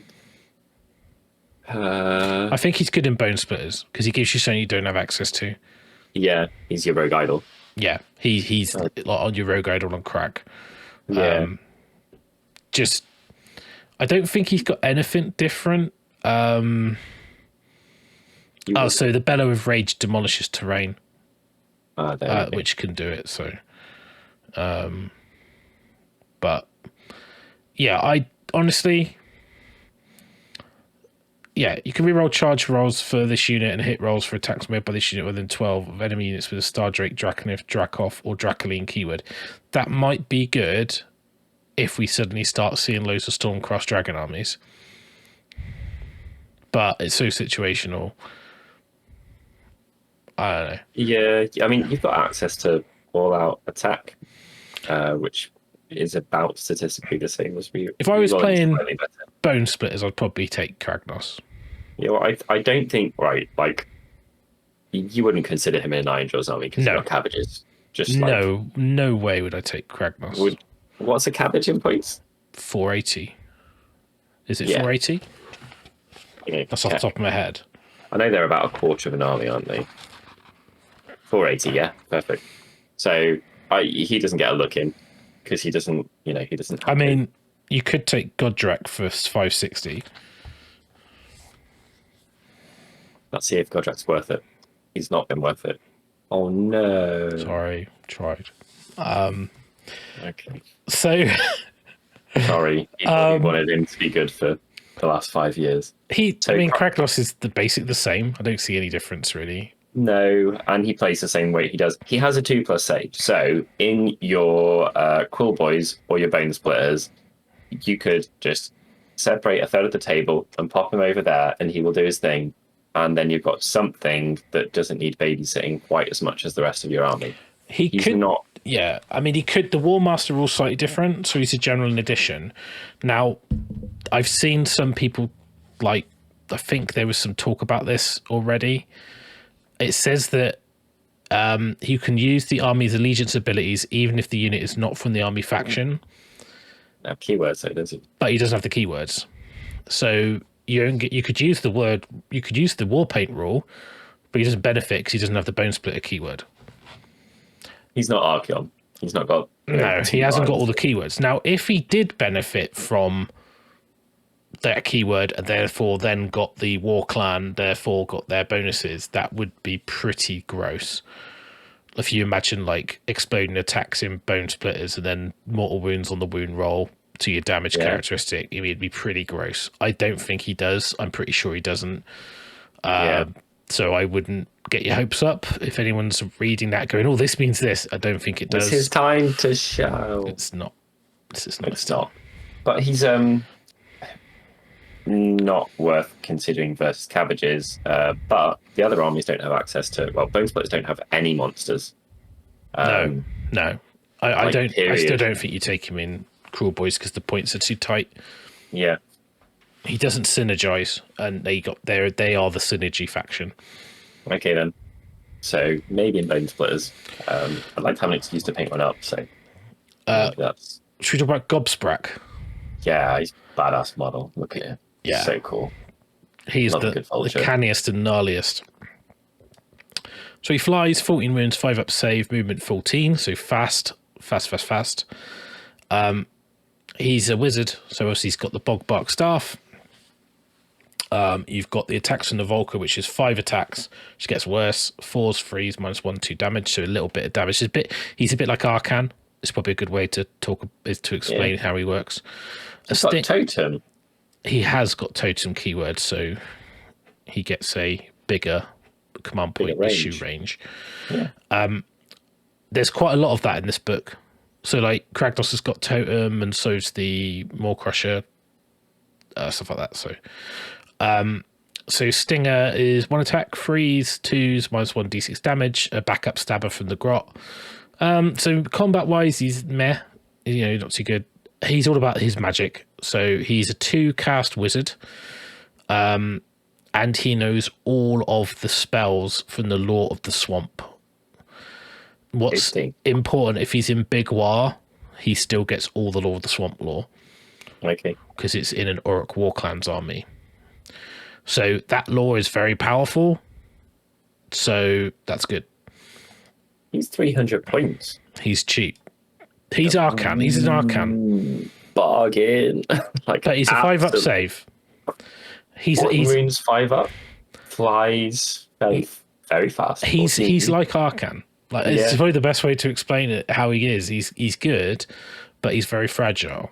So he has got units to 10 battle line. Otherwise, don't expect him to survive. Don't go fighting stuff. Really, he does have a 6-up ward. He has got the Mork says no. Each time this unit unbinds a spell, the caster takes D3 mortal wounds. If the spell was unbound with a 10, they take D6 mortal wounds. Nice, that's just cool. Yeah, it's really good against Lumineth because they'll be casting from their units, and you can unbind and then take mortal wounds on the unit, and then it cascades over. So it's good. Like you want to chip away at their combat units. It's strong. If he issues redeploy to a KRULEBOYZ unit, you can re-roll the dice that determines the distance you move. And if you unleash hell from a KRULEBOYZ unit from this model, you do not -1 to hit. I have a very specific question. Yes. Lumineth, you pick one of the models to be a wizard. The champion is a wizard. Okay, he kills it, so that unit stops being a wizard. Yeah, okay. So each time this unit unbinds a spell, sorry if this is wrong, the caster suffers D3 mortal wounds. You nominate that champion to be the caster. But when you take mortal wounds in a unit, you allocate them to who you want. It's not like you don't pick a... So I think... It's Lumineth. They just ruined the game. Let's just move on. I'm going to get some hate now. It says caster. Yeah, but it's like if you miscast and you take mortal wounds, you just take D3 on the unit. And you allocate them as you want. Nominate one guy to be the wizard. He's the caster. No, but you don't nominate in Lumineth. It's the champion. It's not like they're not a unit of wizards. The champion's a wizard. So he's the caster. Yeah, but they take... The caster takes D3 and the caster's the unit. It doesn't... I don't know. Because they carry over. The wounds carry over. It's probably in the Lumineth FAQ. I don't know. But obviously they break rules, so... Okay. Someone can... Martin Orlando will message me and tell me how it works, and I'll just be like, okay. It'd be cool if it does. I mean, anything that works is good. I don't think it will, but who knows? I never can work it out, to be honest. Yeah, well, I've normally switched off about 10 minutes into the hero phase where they're rolling their 15th spell and they're about to shoot my models off. So, sorry guys. I know everyone's going to think I hate Lumineth. I do not like them very much. I'm allowed an opinion. It's fine. So, that's quite good. The Unleash Hell not get the -1. And it's okay because if he issues it because he's got a totem word, you don't care too much because basically you fish for 6s when you unleash hell with your bolt boys because you just want mortals. Yeah. So, Screaming Mandrak. When he attempts to unbind a spell, you can say he's using the Screaming Mandrak. That means that your unbinding roll is 3d6 instead of 2d6. So the combination with that, with the Mork Says No, is quite good because you get... If you like got a wizard down to 2 wounds left because your shooting didn't go as well as you wanted, or just as a way to pop down some wounds to then get around lookouts, that's good. And he's got Summon Boggy Mist, which is the spell that you have on the Swamp Caller Shaman, which is on a 7. Add 1 to charge rolls for KRULEBOYZ and subtract 1 for charge rolls for all other units. So in a big WAAAGH, that affects your other units that aren't KRULEBOYZ. So okay, cool. Yeah, it is on the battlefield, so that's a wide net to throw, isn't it? He's an absolute bargain. You know, he's not resilient, but he does a lot of stuff, and his model's really, really, really cool. He's very, very good. Now we've got the generic killer boss on Volker. So he's got 4 attacks at damage 2. Obviously, bearing in mind that they do the mortal wounds, and that doesn't affect mounts. But I believe the venom encrusted weapons battle trait applies to attacks made by the Volker's beak and flesh tearing talons and stinger, even though it's a mount. So you still get the mortal wounds on the mount attacks. So nice. So all part of the plan. If a friendly KRULEBOYZ unit fails a battle shot within 3, only 1 model will flee. It's the same as the Gnashtooth rule. His best thing really is commanding view. So you can use the same command ability more than once in the same phase. If you pick this unit to issue the command, this unit still cannot issue more than 1 in the same phase and cannot receive more than 1 in the same phase. You do it to someone else, but then he can do it again. This is exceptionally good if you've got 2 units of Bolt Boys that want to unleash hell, because he can issue the command to 1 and they can issue it to themselves, so the other unit can do it. So within 1,000,000 miles away, doesn't even have to be your general as well, because the totem keyword. Yeah, so 18 inches. So it's situational, but having multiple unleash hells or multiple all-out defenses or multiple out attacks is actually really good. Yeah, or multiple immune to battle shock, and he's got an immune to battle shock innate mechanic anyway. So 240 points. They're both efficient for the amount of utility they have by the looks of things. Yeah, and he's like a fast, does a little bit of damage. Now this is what I was talking about in Skull Bugs. He becomes a little bit better because on a 4+ you'll be must want to hit against him as well. Yeah. So it's 4+ save, -1 to hit. Not so bad for 14 wounds. No, they're not great. But he could issue all out defense as well as somewhere else. It does eat your command points though, because you don't get it for free. You still got to spend the points for it. Yeah, so, you don't have. Not seen anything that mentions ways to generate extras yet. No, that's why the KRULEBOYZ finger that gives you extra command points is good, because you want them. You want to run like Warlord and probably 2 fingers, like 2 fingers. They're quite a good army for your opponents not wanting to give you the first turn either, because you should have the potential range to shoot them. Yeah. So like 9 drops or something. He's one of those things that if you can afford the upgrade from the Gnashtooth, you take him. Because I think the Gnashtooth's 140 and 180, I think, probably now. I'll double check. I think he was cheap and he went up, and he's a bit pricey for what he is, I think. 170. 170. Yeah, so it's 70 points between him and this. You get more wounds, more movement, not quite as good a save. You know, you're getting the commanding view ability. So his model is badass. Which one? The killer boss on Corpse Ripper Volker. Yeah. I quite like him and Gobsprak. I think Gobsprak. I just love the head variant. It's amazing. Oh, Gnashtooth's the next one. So you get 4 extra wounds with the Volker, and these womanless armor saves. So it probably comes out in the wash. A bit 4 slow. inches less move. Yeah. And I've not done a flying. really bad job of taking photos. I've cut loads off. I'm really sorry, guys. And not a monster. His damage is 2 on both attacks, I think. It is, yeah. 4 attacks. I managed to cut that off because because look at me. Aren't I great? This is what happens when you lay it's like- laminate flooring for 7 hours and then you try and record and hastily take the pictures 20 minutes before you go on air. Right. It's only nearly midnight. Perfect time to be thinking about Warhammer. Basically, you can add 1 to hit rolls if you charge. I guess that's what it says. He's out of this box set. He's not changed. He's okay. Yeah. He's a cut price. I mean, to battle shock thing, I don't rate him really. I don't think you're getting much for that points value because with the other stuff having totem keyword, you know, him being someone to issue stuff or having champions, that's not as useful. His damage is just within 3 inches. You've got to be stood next to them, basically. Yeah, his damage is just, you know, okay for 170 points. It's pretty solid for 170 points, but he's not. He's kind of just exactly in the middle with a load of stuff, isn't he? Might be nice to have something that has a 3+ save. Yeah, he's like a Leech Cavalos, really. I mean, he's got like the same amount of wounds. He's sort of the same speed. He's got the same save. He's okay. Yeah, like he doesn't give away points when he dies because he's not a monster, which is good. Yeah. Yeah, because your others are quite squishy. So the whole army is quite soft. So having a 3+ save model is good because you need something a bit tanky.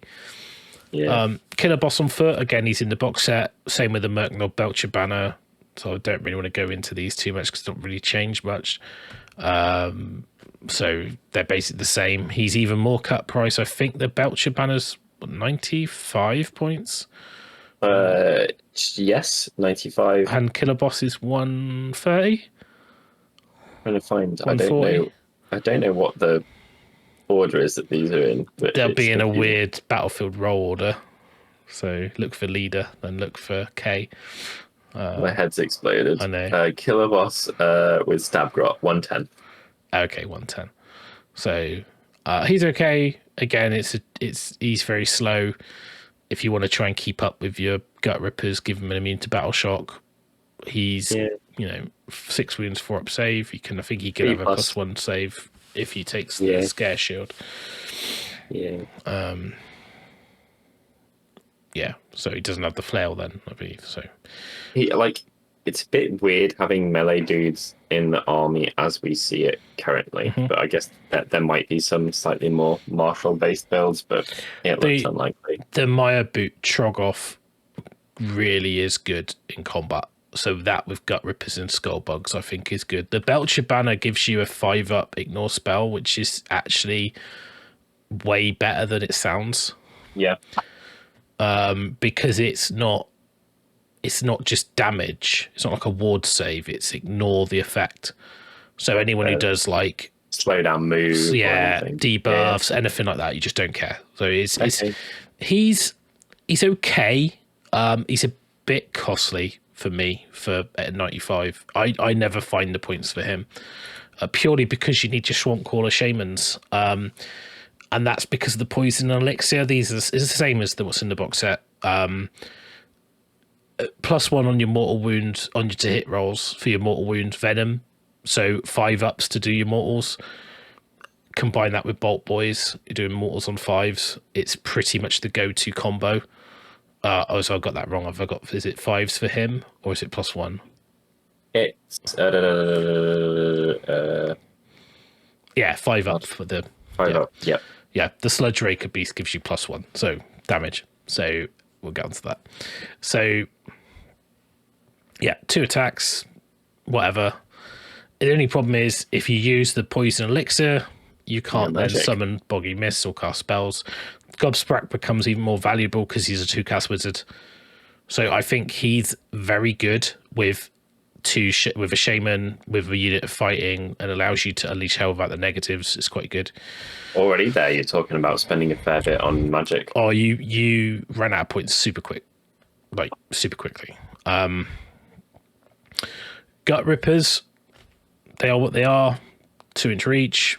If you go for the spears, again, they've got the scare tactics. This is the same as the box set, so I'm not going to go into too much. If it's more than 3 from enemy units, pick an enemy unit within 12 that's not a hero or monster, roll 2d6, add 1 to roll for every 5. If it's equal or greater than bravery, they're -1 to hit. So you get extra minuses if you've got the skull bugs, gut rippers wrapping around a monster. It could be -2. So you can stack minuses to hit, gives you a bit of survivability. We've got ASL from a spell. You start to see the combo that you need to get these combos off to be effective. You have to work for and it, you need to right? fish for 6s. Yeah. And then you've even got tricks like you can use the exploding terrain, be on terrain or on objective, and then they go and charge you. Then you go, right, you now take d6 or 2d6 more wounds, and I attack you, and then you take more wounds, then, you know, blah, blah, blah. So the KRULEBOYZ, they're like a guerrilla warfare faction, and you've got to play them very sneakily, and it rewards planning. So the more cunning you are and the more kind of setup, it's rewarding. So they are fun to play. Like, they do feel good. But if you just blob them around, they can just disintegrate. Because 2 wounds, bravery, 5 up saves, you know, they're just not... Bravery is low. I mean, the gut rippers are same. I think they're 180 for 10 of them, which is like crazy expensive, really, when you look at what you get. I know they're 2 wounds each, but still. Yeah, it doesn't. As we know from zombies or from savage heroics or anything like that, if something's poop, it crumbles, and then battle shock sees to the rest of it. So again, you'll have to plan around that if you're worried about battle shock. If you take Gnash Tooths or the Volker, make sure it's always within 3. And if you're playing Skullbugs and that Volker is within a horde of gut rippers with spears, it's gonna be within 3 to stop you only using one model when you fail your battle shock.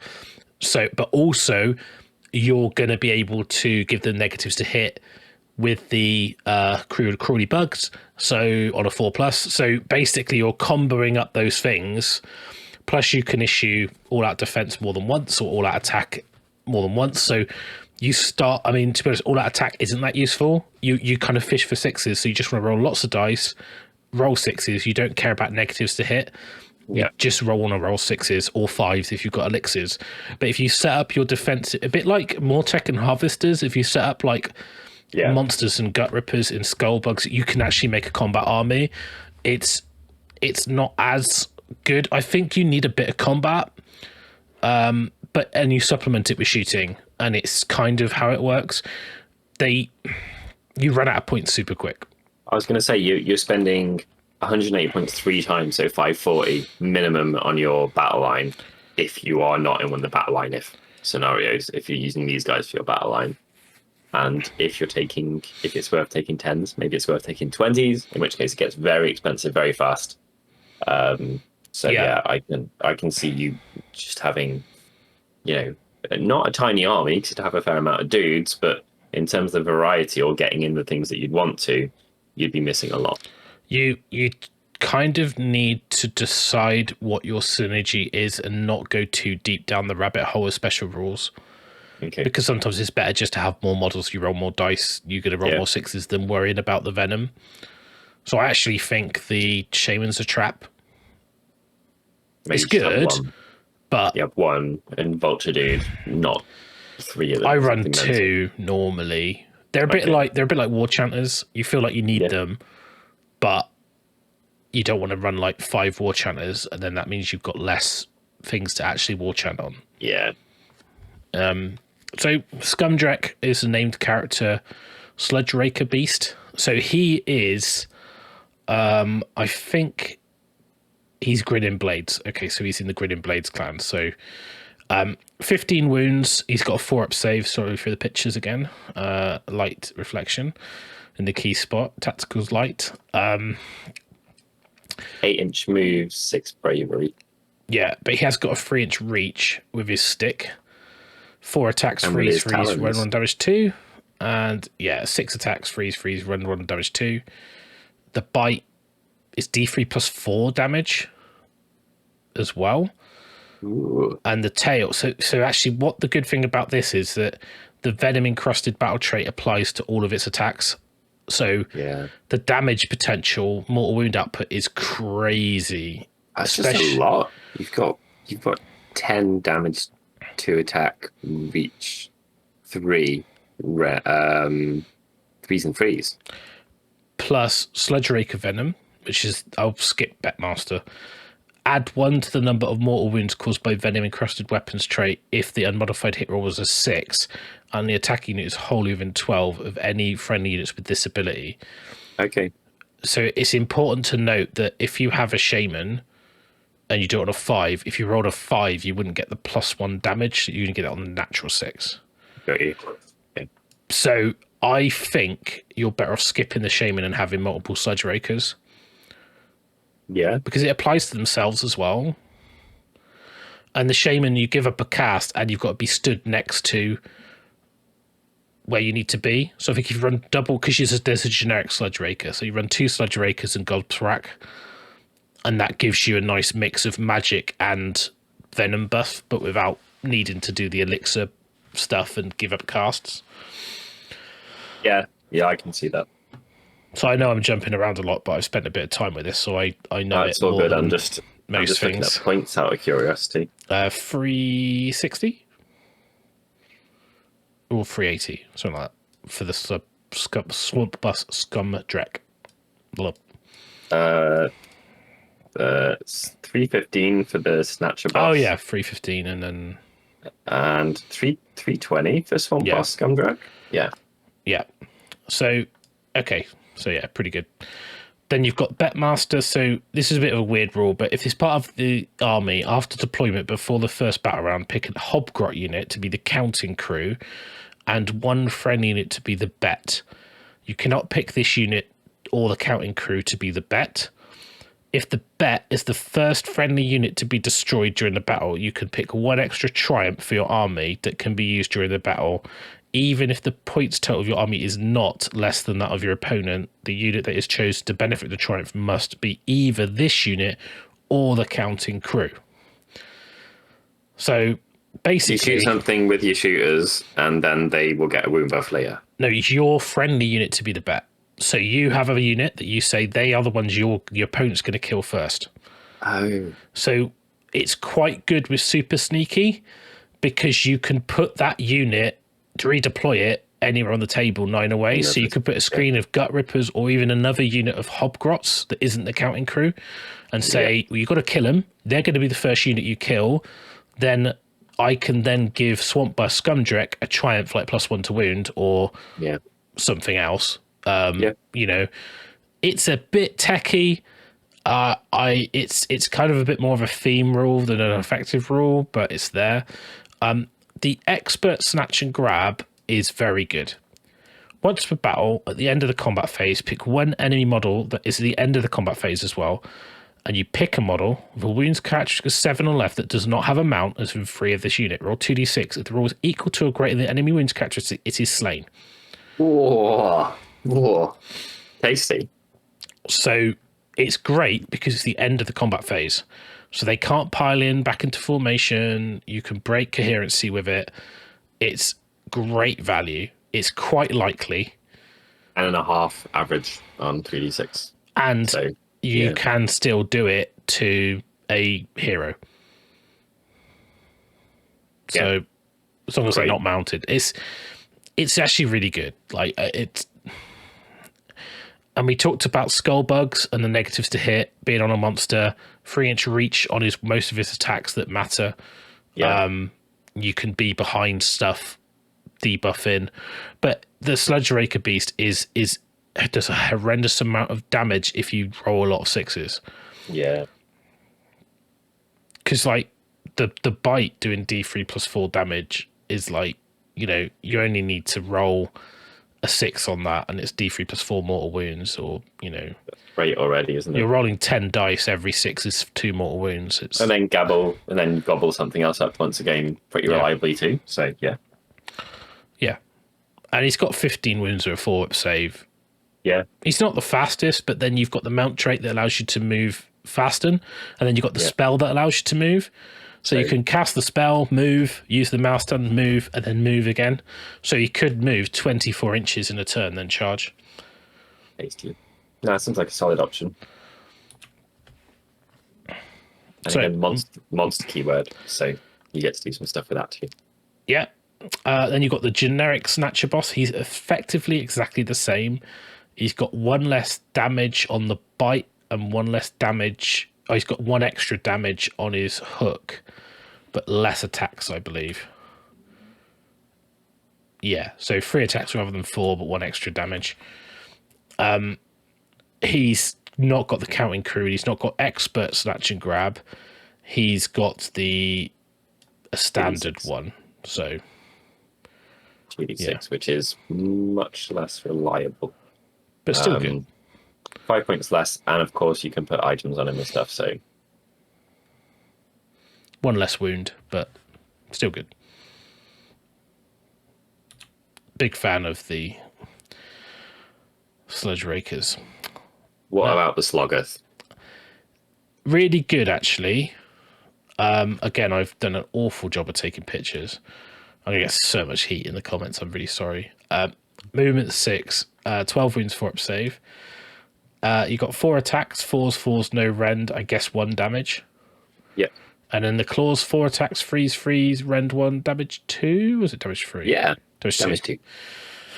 So yeah, go on. He's got, I was going to say I can read out the drummer and regeneration rules. Yeah, so I've made an awful job of this. It's all good. So drummer, add 1 to hit rolls for attacks made with melee weapons by friendly units that are wholly within 18 of friendly units with this ability. Wow. It's just an 18-inch plus 1 to hit bubble. From a large-ish, yeah, basic. That's efficient. Can't turn that off. Regeneration. In your hero phase, you can roll a dice for this unit on a 4+ healed D3 wounds. So that buff is just for lols, isn't it? You've also got a Grot Snatcher crew. End of the combat phase, pick an enemy model within 2. Roll a dice. If the roll is at least double that wound's characteristic is slain. Good odds on a 1 or 2 wound thing. Yep, and it again, break coherency. Again, in Skull Bugs, you know, it's not a monster, but still pretty cool. I think the Marsh Crawler is actually fairly decent. It's 150 points. It's cheap, That's isn't it? well, you know, if a wizard had that spell, I'd pay for that, and your opponent can't switch that off without killing it. And it's got 12 wounds and a 4-up save, so that seems just efficient, basically. Yeah.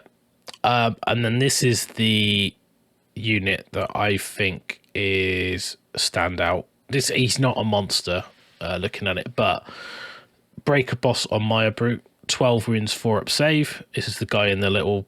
He's got the baby harness on the troll, as I like to call it. The old... 5 attacks, freeze, no rend, 2 damage, which is okay, but you don't care about rend because you're looking for 6s. 4 attacks from the clubs, freeze, rend, 2 damage free. Obviously, the mount doesn't get the venom trait. But at the start of the combat phase, you can say that he's yanking on his Maya Boots harness. So you take D3 mortal wounds, but for each mortal wound, you add 2 to the attacks of the Ironbound clubs until the end of the phase. So if you get 3 mortal wounds, you're going to get 10 attacks at damage free rend 2.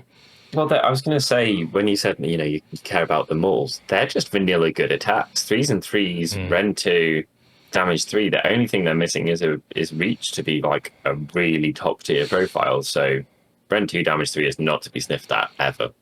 The fact you can get up to 10 attacks with that profile, that could be 30 damage if you hit and wounded with everything. And if you're within range of the slog off, you're at 2s to hit. Yeah. I mean, it's nuts, right? He's a hero, so you could do best day ever as well. Yeah. Which puts him on a 3+ save as well, which is pretty survivable. And he's not a monster, so he can benefit from cover and other stuff as well. Look out, sir. Yeah. Oh no, 12 wounds. It's 10 wounds, I think, for the magic number. Then regeneration in the hero phase on a 4+, you heal D3 wounds, but you can also heroic heal as well. So, and I think he's quite cheap. He's got more bravery than anyone else we've looked at so far. So he's a better proper. I would be brave if I was on top of a troll, to be honest. Yeah, so the melee guy's got bravery 7, and then the caster's got bravery 6. Yeah. Yeah. How many points is he sitting at? Is it 180?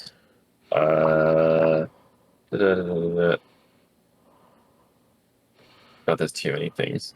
I can't work out this order. You'd lead a non-monster. Then alphabetical. 180. Yeah. So yeah, got it. For 180 points, I mean, he's 10 points more than the Gnashtooth. I think I'd rather have him than the Gnashtooth. Yeah, I would. Move. Move's important, but yeah. But that damage is nuts. 5 attacks with the venom encrusted trait as well. I mean, it's like, Hobgrots, we don't care. They're the same as they are in the set. Exploding attacks, doesn't get venom. They've got their grenades. They're basically fodder. I think they're 80 points for 10, I think. One of the few things in here. Kind of saying that, they are. Bloody hell. Why can't I find anything in this book? Because they're not battle line, are they? No. I think they're 80. Yeah, they probably are. There's a lot of 80s in here, it seems. Yes, they are. And then you've got the Man Skewer Bolt Boys from the box set. So obviously you've got the hasty shot and the aim shot. A few points. This is where your damage comes from at range. Like if you take in big yellows, their battle line, you could have units of 9 for Unleash and Howl. If you've got the Volker with Command and View, you could have 2 units of 9 that could Unleash Howl at 2 different things, or the same thing if you really wanted to. I think they are. I might get maybe you can't do the same thing because it's immediately after, and maybe not. But anyway, so you could definitely shoot 2 different things. But so you basically want to be rolling more dice. So as soon as they're within range to move and shoot them, you just move even if you wiggle on the spot because you want to roll more dice to fish for 6s. Yeah. If you baby camp them with a shaman, they can be doing their mortals on 5s. They're damage 2. If the Sludge Raker's within 12 and you roll a 6, you're going to get 3 mortal wounds per 6, 2 mortal wounds per 5. And you can get more value because the buff and the elixir stays on. Because the Sludge Raker's an aura, it's just on, and the Shaman is until your next hero phase, I believe. So basically, you're becoming buffed for the Unleash Hell as well as the turn you shoot.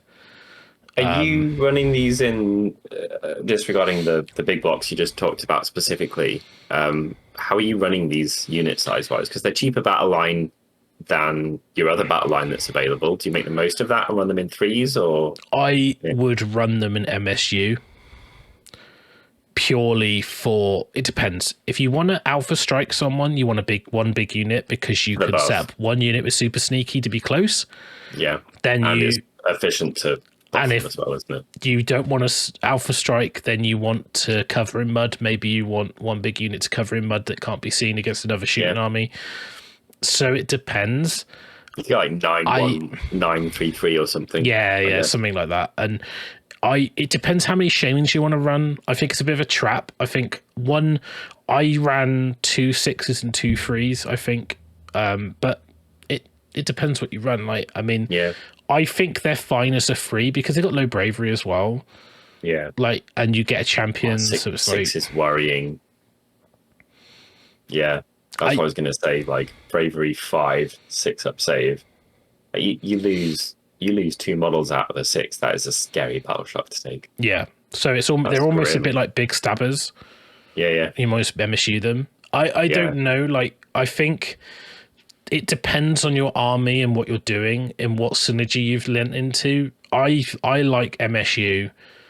Like multiple small units, I think is the way to go, especially if they're battle line, because it allows you to spend points on other cool stuff. Oh, exactly. I think they were 120 or 140 instead of 180.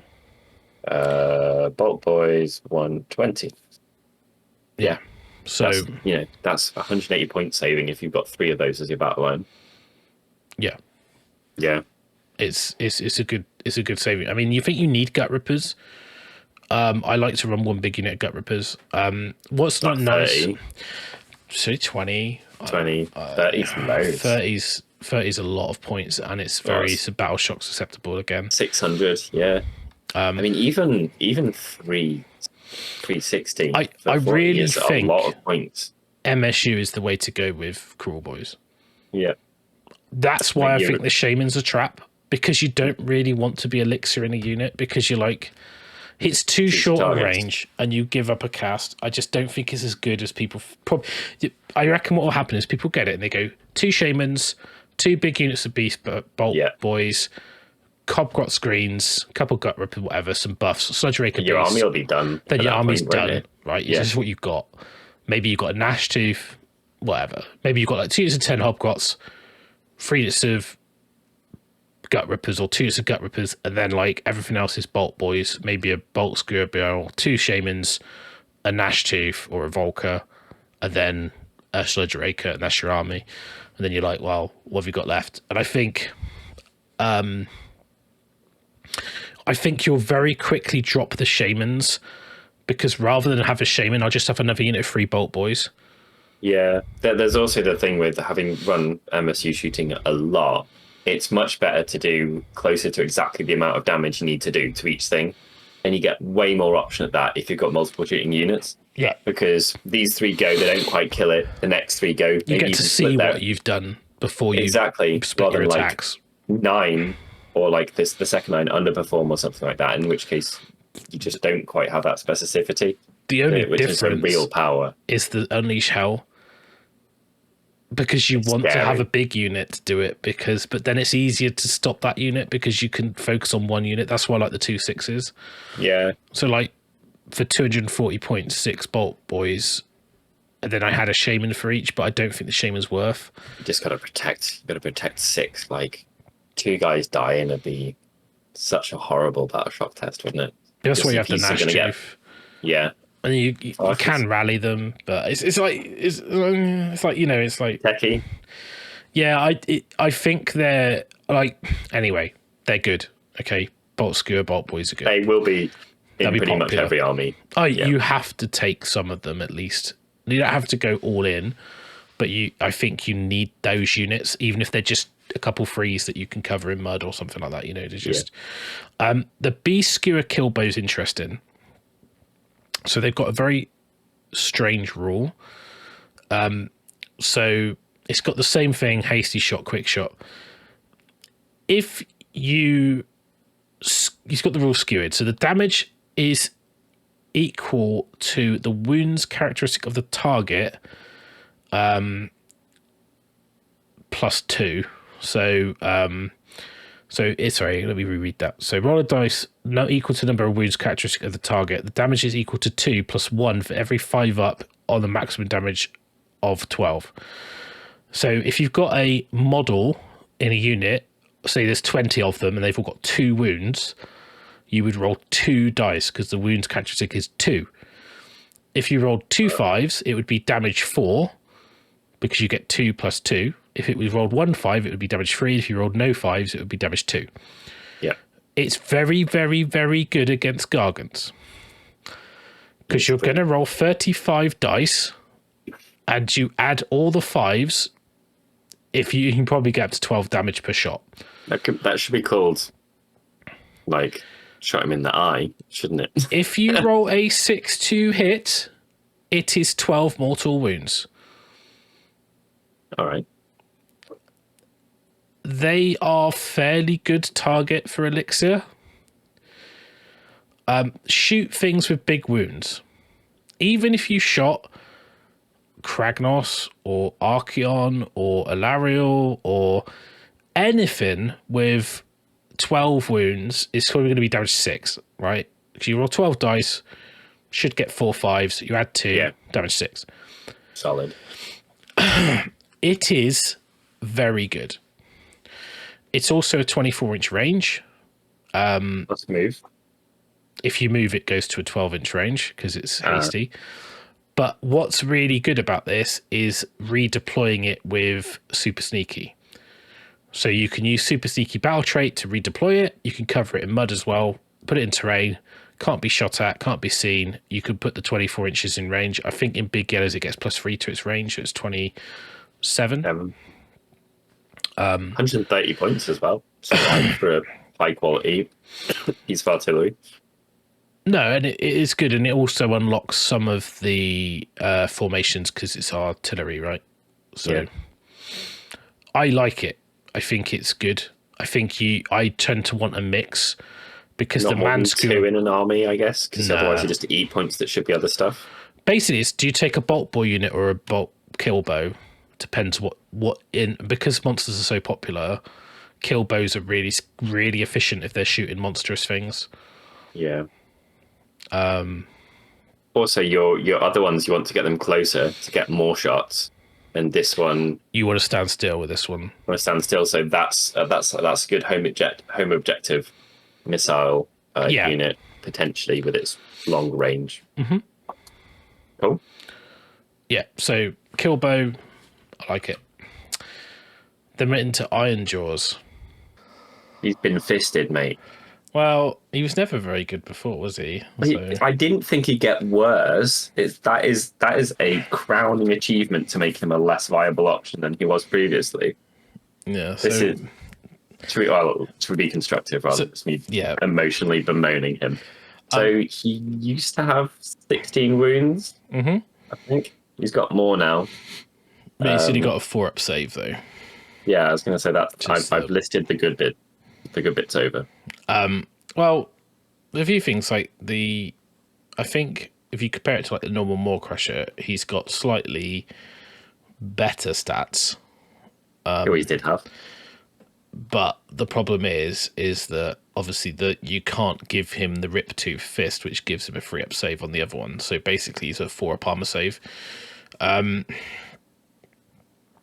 But the one thing that is good is he counts as the general in addition to the other general. So it gives you some redundancy for the war, which is okay. You know, that's not too bad. Obviously. Yeah. Is the idea with a save thing that you would pick him and then give 3 things all out defense? Do you reckon that was the... I don't know. I don't know why they thought Maw Crushers have a 4-up save when it's a big scaly thing and a guy in full plate armor. It's 560 points. What are you getting for that in comparison to, you know? I don't know why the armor save was like it was. I don't know. Yeah, like that's a real shame.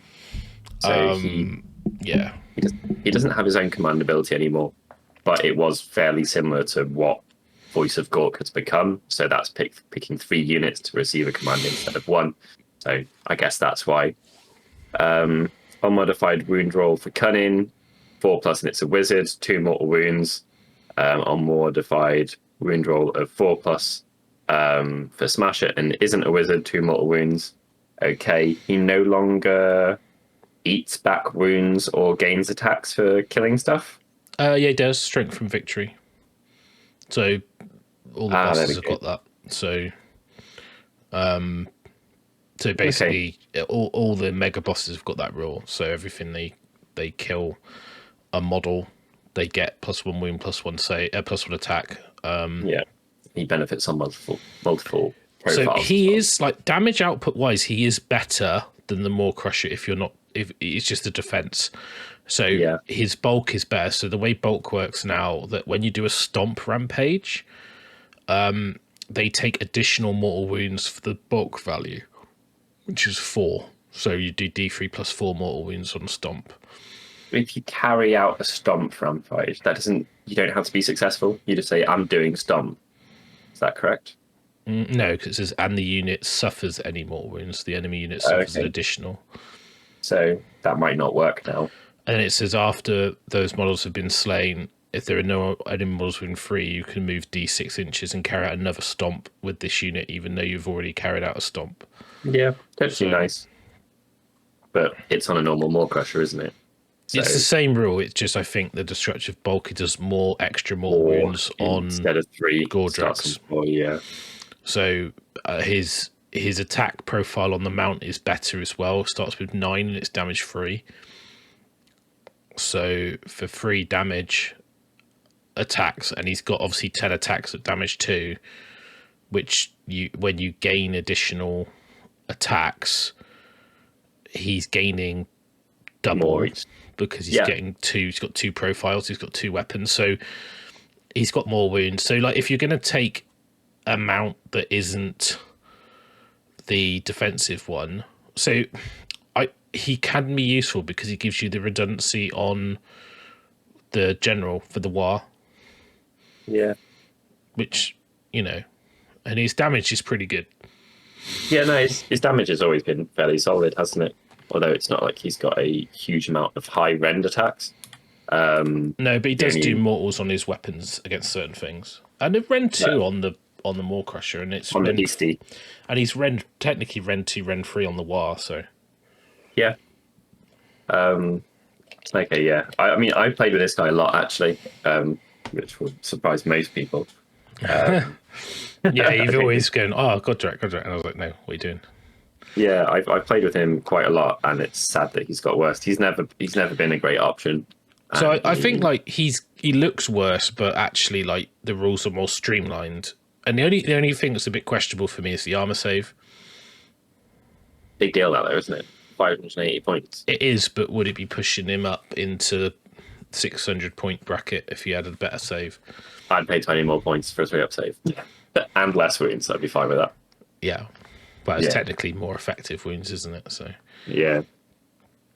Well, moving on to the customizable, all singing, all dancing. So the normal Maw Crusher is 18 wounds, 4-up save. Yep. Obviously, like less attacks on the bellow, less attacks on the mount. You basically, if you've got a boss chopper and rip-tooth fist, which you're always going to give it 100%. I was just going to say. You have a save of 3+ instead of 4+. Done. So that's not a +1 to save. So then if you can get it to a 2+ save with all that defense, best day ever. The bulk works the same. He's got the rule that allows him to issue a command ability to 3 IRONJAWZ units. I think there's a Godrak any unit. Yeah, Godrak isn't specified, so he's fairly good in Big WAAGH. Yeah. Yeah. And then strength from victory again is the same, +1 to wounds, +1 to attacks. Yeah. So yeah, pretty good. Like yeah. Less points, more survivable, more customizable. In fact, you probably find Godrak in Big WAAGH quite good because he's a general as well as, you know, so you've got that redundancy of your general being alive to get WAAGH points as well. Yeah, I can see him out. Well, it's clear that it's been, you know, there's the specific change with the command ability, so that's been held in mind for it, for sure. But yeah, the other guy's definitely stealing the show a bit, isn't he? Just checking, we used to get flat 6 points for Godrak, but there's now it's just general, nothing to do with specific characters or anything. No, okay, yeah. Yeah, so Maw Crusher is awesome. Some of the combos, you know, like the Fast and Mighty Destroyers, being able to basically have two different mega bosses issue Mighty Destroyers means you can move 6 units. Crazy. Because you can do it more than once if you take that trait. Then obviously you've got Fast and Mount trait, so you can move again. So you could move 12, then move 12, then move normally 12, then charge. So 36-inch move before you charge something means you can really deploy it very deep. The shooting phase. Isn't it like that? You can basically get into most units before they get a chance to do anything to you. And if you're worried about Unleash Hell, you can always... the good thing about it as well is you can do your hero phase buffs and see if you get the buffs off before you launch him forward. And act accordingly. Yeah, that's a very good point. So it's easy for resource management as well, isn't it? And if you fail that spell, you change plan. Yeah. And it allows you to almost like redeploy him very easily because you can get across somewhere that you weren't anywhere near. Oh, absolutely. And a lot of these armies, you know, Stormcast and Orruk suffer from not having a huge amount of movement once they are where they are. Yeah, exactly. You know. So he's awesome. Like IRONJAWZ armies 2 is more than viable. Like I would say. Yeah, I know that there has been a free Crusher list that's been kicking around from in the studio. So yeah, I definitely think the more Crushers in an IRONJAWZ army are pretty solid. But these next 2 War Scrolls. Oh, I think the next War Scroll is one of the bargains of this entire book. Never mind the IRONJAWZ. I don't know why the Foot Megaboss has a 3-up save and the Megaboss on a More Crusher has a 4-up save, but he has a 3. I think he's got a Rip 2 Fist, I guess. So he's got a 3+ save, 7 wounds, 8 attacks at damage 2. He's got the strength from victory again. If he's killed in combat and he hasn't fought, he can fight immediately, so he gets to fight regardless. Yep. And he can issue commands to 2 IRONJAWZ units. Which is fine for, is he 130 points? 40. 140 points. So for the cost, he's a bargain. That's amazing, yeah, absolutely. I think he's a very nice complementary hero to your More Crushers, because he can stay with your brutes while the More Crushers run off and do their thing. Yeah, I mean, he is slow, but yeah, so would be another contingent of your army. So yeah, it's fine. Then the War Chanters still good. They've got a significant boost on their combat profile, so they're up to 6 attacks, 3s with D3 damage. Yeah, it's kind of cool. big no bendy things, and if they get through, they're going to do a wad. Mm-hmm. Also, bonus on their war beats, right? Because they used to be on a 4. Yeah, I guess so. I used to forget to use them. Still need the Violent Fury is the only thing that matters, really. So pick an IRONJAWZ unit wholly within 15 to your next hero phase, add 1 to the damage. So, you know, doing that on a More Crusher is pretty legit. Doing it on 3 units of brutes is also... If you're Grinning Blades, yeah. Yeah, so, or Grinning Blades, well, sorry, it's the Choppers. That's the one. So, yeah, we'll get on to AUDIBLES in a minute. So, you can pick one of the war beats. So these are a little bit weird because they're done at different times, so it's really hard to remember them. So, like, you've got this weird thing that, like Fixing Beat is in your hero phase, which is good, but obviously it's short range, technically. Yep. The Get 'em Beat is in your charge phase. So you pick an IRONJAWZ unit within 12, you can charge for that if it's within 18, and you roll 3d6 instead of 2d6. That's a really good option. Yeah, it's very solid. +1's charge available pretty easily as well. So yeah, there's very possibly some other charge bonuses coming up. We'll have to see. And then the Killer Beat is in the combat phase. But you pick an enemy unit, and then you get to add hit rolls for attacks made by many weapons that target that enemy unit. Quite efficient for bullying something. It's good. It's good if you're mobbing something. So if you're ganging up on something, it's really good. Having said that, when your mega bosses issue command abilities, you could be issuing it to themselves and to other units anyway, which may do. Yeah, but if you wanted to get all-out defense, yeah, and then use that to get the +1 to hit. No, yeah, that's a good point. So it's solid. You know, it's like if you get that off, then you're saving your command points for Mighty Destroyers for absolutely other things. So the War Chanter they're just that good. You need to have 2. I was going to say, is it literally a 2? Is it a 2+ in? I would always have 2 or more. Yeah. Okay. If I'm playing IRONJAWZ, I do have 2. So my list is 2 More Crushers, a Mega Boss on foot, 2 War Chanters, and a Shaman. Yeah. All the heroes. So double Warlord formation. I was going to say, yeah, double Warlord. Because you can take 2 big things, 2 sub commanders, and then hunters for your brutes, and then your you're basically rocking. Nice. Okay. It's good. So yeah, so he's awesome. Weird Knob Shaman, not so awesome. No, spells are hard to cast as well. Yeah, and like you get a bonus because you can cast Green Puke in addition, but it's only a range of 2d6, and you pick 1 point, and then take d3. It's like whatever. 6 wounds, 5 up save. He's only a 1 cast wizard, but the spell lore is that good. I actually quite like putting Arcane Tome on the Mega Boss. Oh, I can completely see that. Because you don't particularly get any bonus for this guy being a wizard, do you?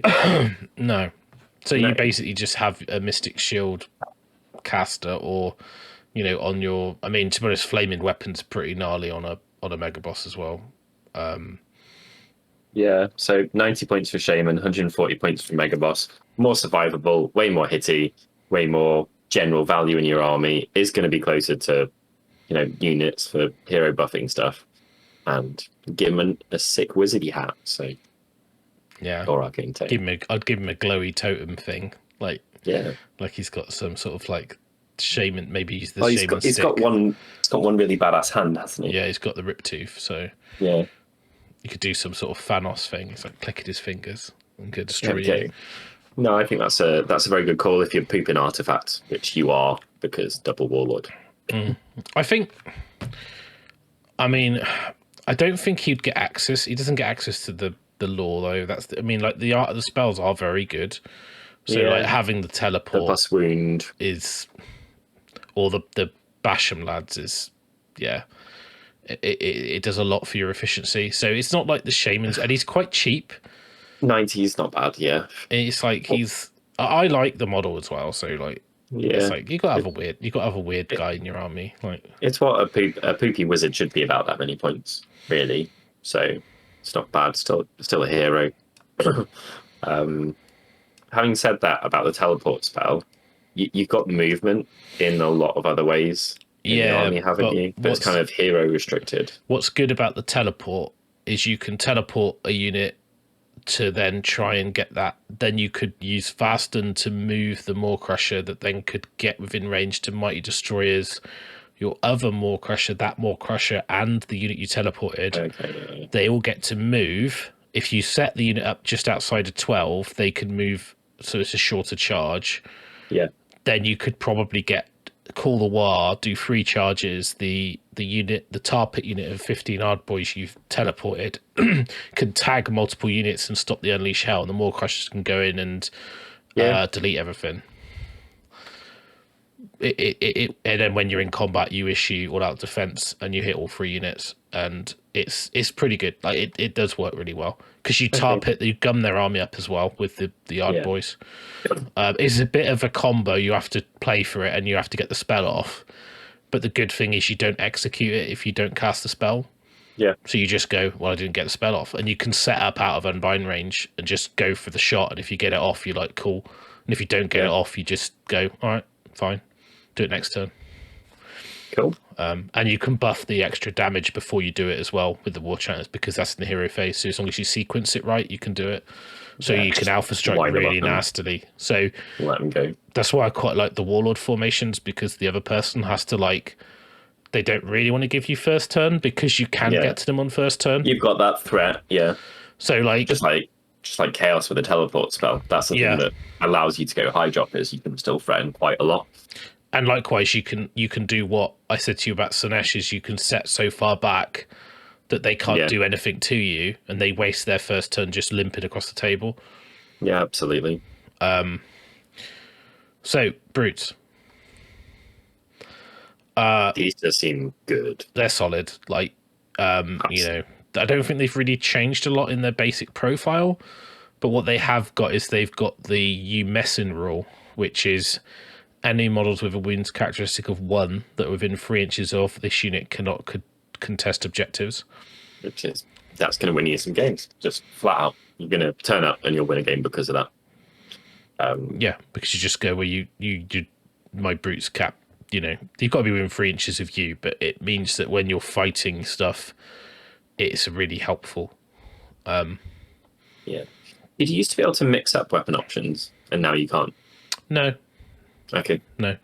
You just had the boss had a choice, which I think he still does. Yeah, can have a gore chopper.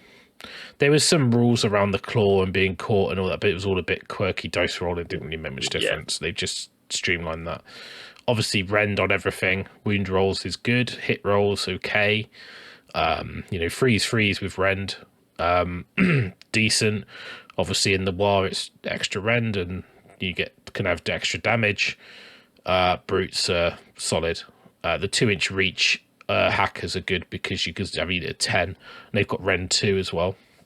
I think I'd be going for the higher end option generally, particularly with what you can do when you are like rend 3 on battle line elite troops is just efficient as all hell. So yeah, I think I'd be going in that direction. I mean, if you get the perfect combo where you got +1 damage, +1 hit, +1 to wound, +1 rend on the war, you're basically at what, like 2s, rend 3, damage 2.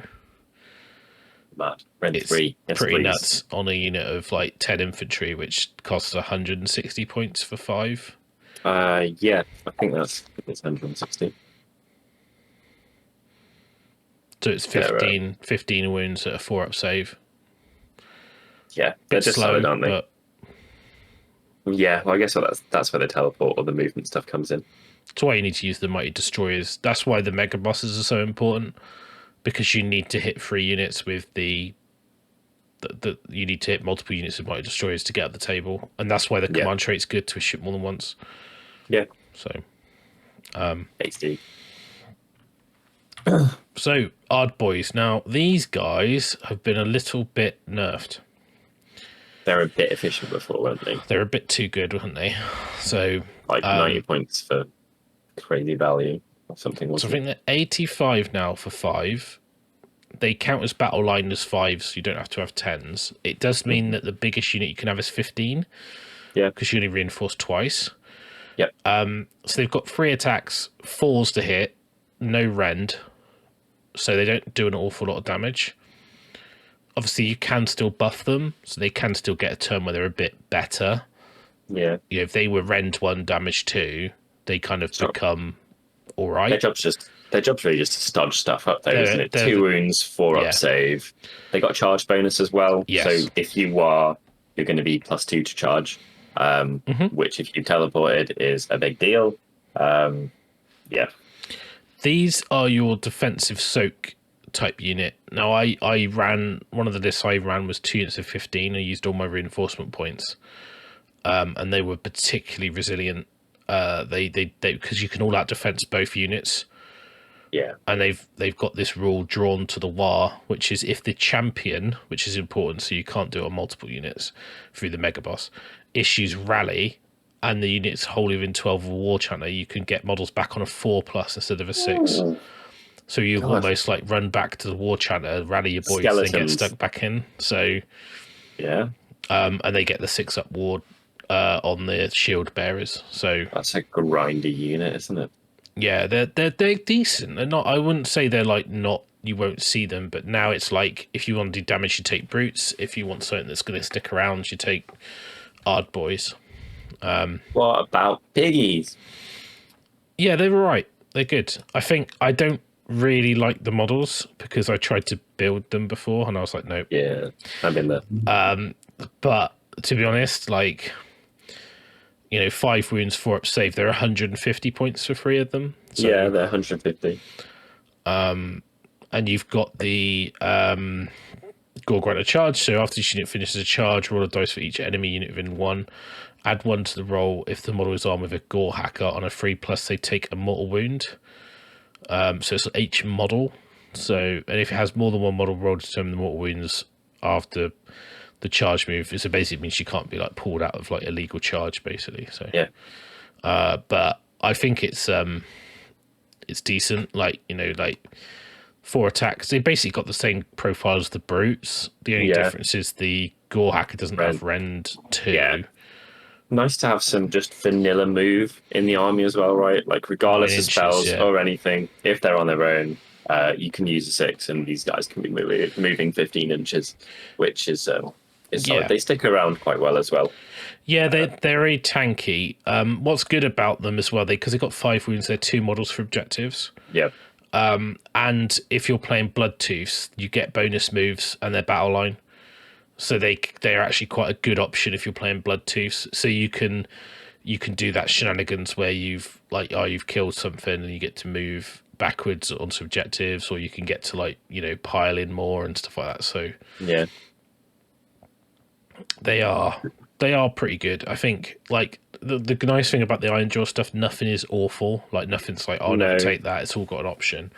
And I think that's super important when you've only got 4 or 5 war scrolls. You need to make sure it's viable, Absolutely. Small amount here.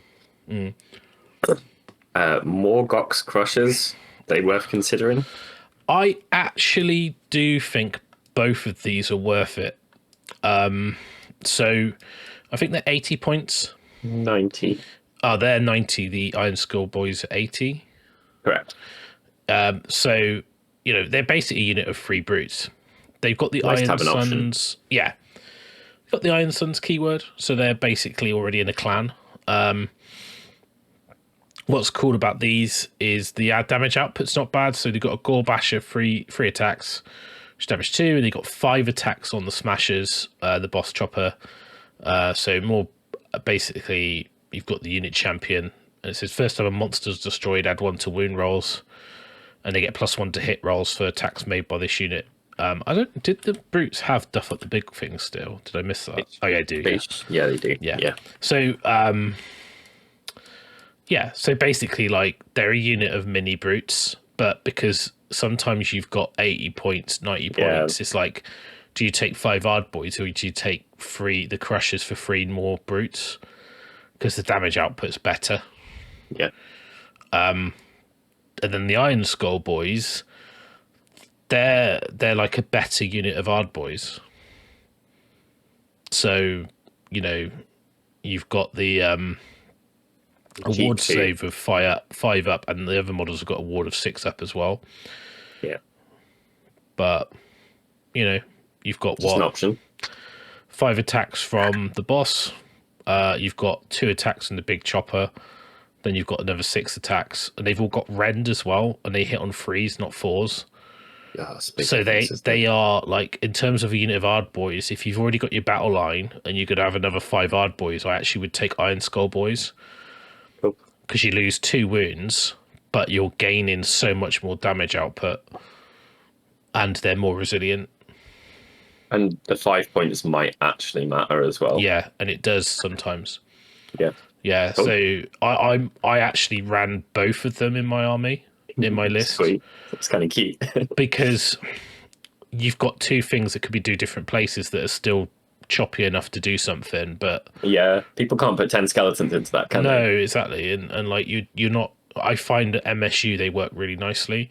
Plus they're prime targets for the Warlord formation, because you don't care about them being in hunters, and then your free brute battle line or whatever you've run, 10 hard boys, 2 brutes, whatever, they're in hunters, so they can't be stomped. So it works. I think my list was 10 hard boys, 2 units of 5 brutes, the crushers, the Iron Skull boys, 1 of every hero. It's like a start collecting army, but it's actually quite good. So it's 2 more crushers, 2 war chanters, shaman, and a mega boss on foot. Nice. So it's quite a lot. It's quite a lot of stuff. So amazing. We're on to Bony Boys now.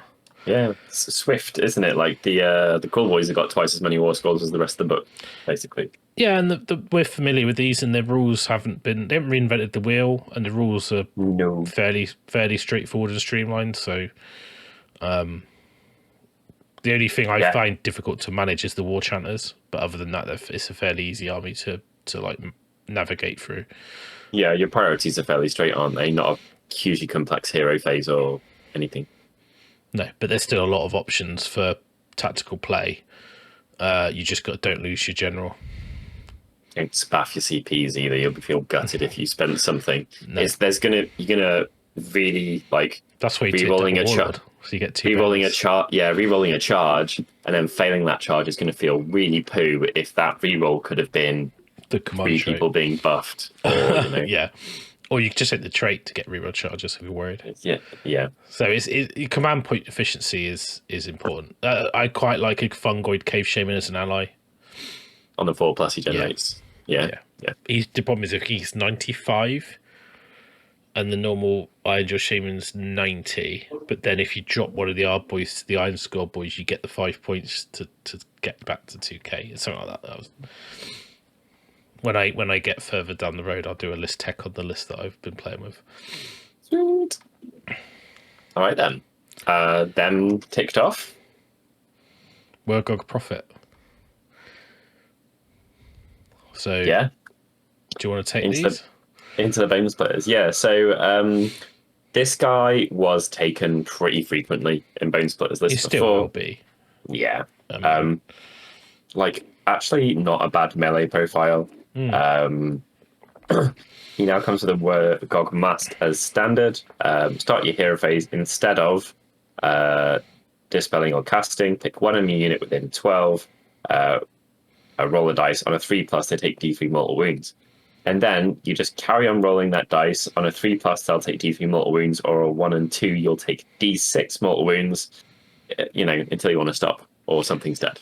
but what's quite nice is you can give him the trait to get a 4-up ward. So taking D6, like, because you're doing it in your hero phase at the start, right?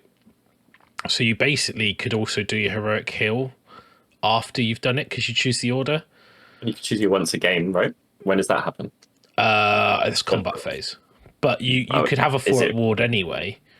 Yeah. So you basically go, well, D6 mortals to me, I get a 4-up save. If I take any wounds, I could just heroically heal. Yeah. No, that's fair. And like it could potentially be pretty devastating. I've killed 15 witch elves with this before. Yeah. Like, so it's not a bad option. He's got 7 wounds too, which means you can't kill yourself in one. Yeah, it's a little bit extra. Physical Cork, the spell, casting value of 5, range of 24, decent range. Pick one enemy unit within range, roll a dice equals the number of models in that unit. For each 6, they suffer a mortal wound. If the casting roll is a 10+, so that's modifiable, the unit suffers 1 mortal wound for each 4+ instead of 6. I used to use that one quite a lot. It's a good way to deal with hordes, but you are really gunning for the bonuses on it. Yeah. Savage Big Boss, most vanilla war scroll in this entire book. He's 6 wounds, 6 up save, 6 attacks, 666, 3s and 3s, rend 1, damage 2, which isn't a bad melee profile because he's cheap as chips. After this unit has fought in the combat phase the first time, you can pick one friendly BONESPLITTERZ unit that is not yet fought, which is within 3 of an enemy unit that is wholly within 12 of him. That unit fights immediately. So it's just a little bit of extra damage on him. But he's he tends to end up being an important linchpin in armies, so he ends up in weird places. I've run 2 of these in the same list before and kind of cascaded. So gone like him, then his clone, then another unit. Oh, I see. Right, yeah. So could you take 6 and then do like a hero like cascade? You absolutely could. Yeah, that's quite cool. Kind of like ASF. It's like so like niche. Yeah, but that would be. You could have a hit squad of 4 of them, couldn't you? You absolutely could. I think let's hope he costs no points. He should cost like 90. I think he's quite cheap. Savage Big Boss, 65. There we go. Wow, that is cheap. Yeah. Well, he's pants. Yeah, that's why he's cheap. But honestly, that's not a bad option. Well, he's got rend, and we're going to talk about exploding attacks. That not being present, and he's got quite a lot of attacks to explode. And an ice bone. Get your ice bone on. Exactly. I think everyone's going to be getting their ice bone on. I like having an ice bone, I tell you. So yeah, he is now the cheapest hero in the game. Probably. What's a Fleet Master? Yeah, I was going to say the Fleet Master wants his title back. He's 80 or 70. I think he's the cheapest hero in the game. Who cares? We'll see. Anyway, unlocking Warlord is Unlocking Warlord is made affordable with this crap, dude. So Yeah. the model's also incredible. Like, really love that model. Maniac Weird Knob, which is the wizard on a boar. He used to have a badass spell. Can attempt is just one cast. So he's got more move, 6 up save, 6 wounds. He's got Bone Spirit cast on a 7, range of 12. Pick one friendly Bone Splitters unit wholly within range until your next hero phase. Add 1 to wound rolls for attacks made by the melee weapons of that unit. Pretty tasty buff. And he gets the Tusker charge. Again, the wizards here are not too awful in combat. 3 attacks, 4s and 3s, rend 1, damage D3. He's better than the bloody fighty guy. Yeah, but I kind of like the fact they're all about the shamans. That's good. Yeah, he is some points. Don't know where he is. Maniac Weird Knob. Yeah, 100. Just quite cheap for a wizard. Yeah, I mean, for a wizard who's got 6 wounds and a 12-inch move, not too bad, really. Warlock. So you used to see these pretty commonly, but they were largely there to do with rogue idols in the past. So let's see how they're doing now. 1 spell. Start your hero phase. Instead of attempting to dispel and end the spell or cast any spells, the unit can do a dance. Pick 1 friendly Bone Splitters unit within 12 on a 3+, D3 mortal wounds healed. Pick 1 friendly Bone Splitters within 12 on a 3+, add 1 to save rolls for attacks that target that unit until the next hero phase. It's good on the normal boys because they got a 5 up, so they got to a 4 up. So. Yeah, I'm just if like your opponent doesn't get to dispel that, but statistically, that's very, very similar. Actually, no, that's worse than the odds for getting off shield. So if your opponents run out of dispels, just don't do that. Cast a Mystic Shield instead. Yeah, but you can have Mystic Shield and that dance, and you can do that dance multiple times. Yeah, if you have multiple ones. Yeah, it's not capped anymore, is it? They can also do the Weird Dog Dance. Pick 1 friendly Bone Splitters wizard within 12 on a 3+, add 1 to casting, dispelling, and unbinding rolls for that wizard until your next hero phase. So he might do a dance next to the Prophet to make you more likely to get off your Fist of Gork, for example. He's just going to jiggle it a little bit to get squiggly with it. So that's going to go. He is. There's a really big difference between casting Fist of Gork and getting the 4+ mortals rather than the 6+ mortals. I used to do everything I could to get it. Yeah, my list was built around it. And range 24 is really good for a damagey spell as well. Savage Orruks, just the vanilla guys. They have no rend. They have no access to it. 2 wounds, 5 up save.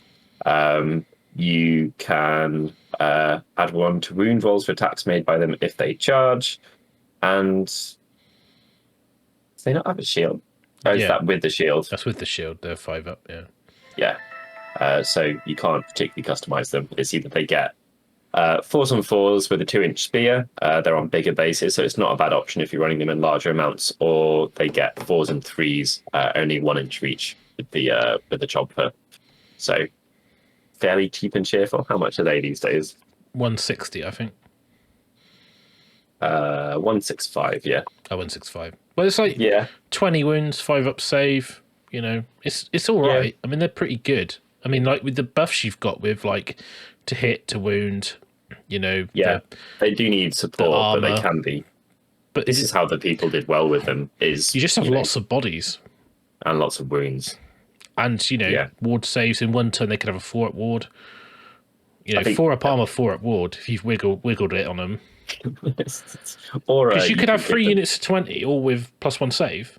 Yeah, or with a 4-up ward, and then if you're playing ice boners, which you will be, then you get to do more. So I know, like you sort of think, they don't do it. They do a lot. Well, they're going to have a very impactful turn, aren't they? Yeah, or resilient turn, or both.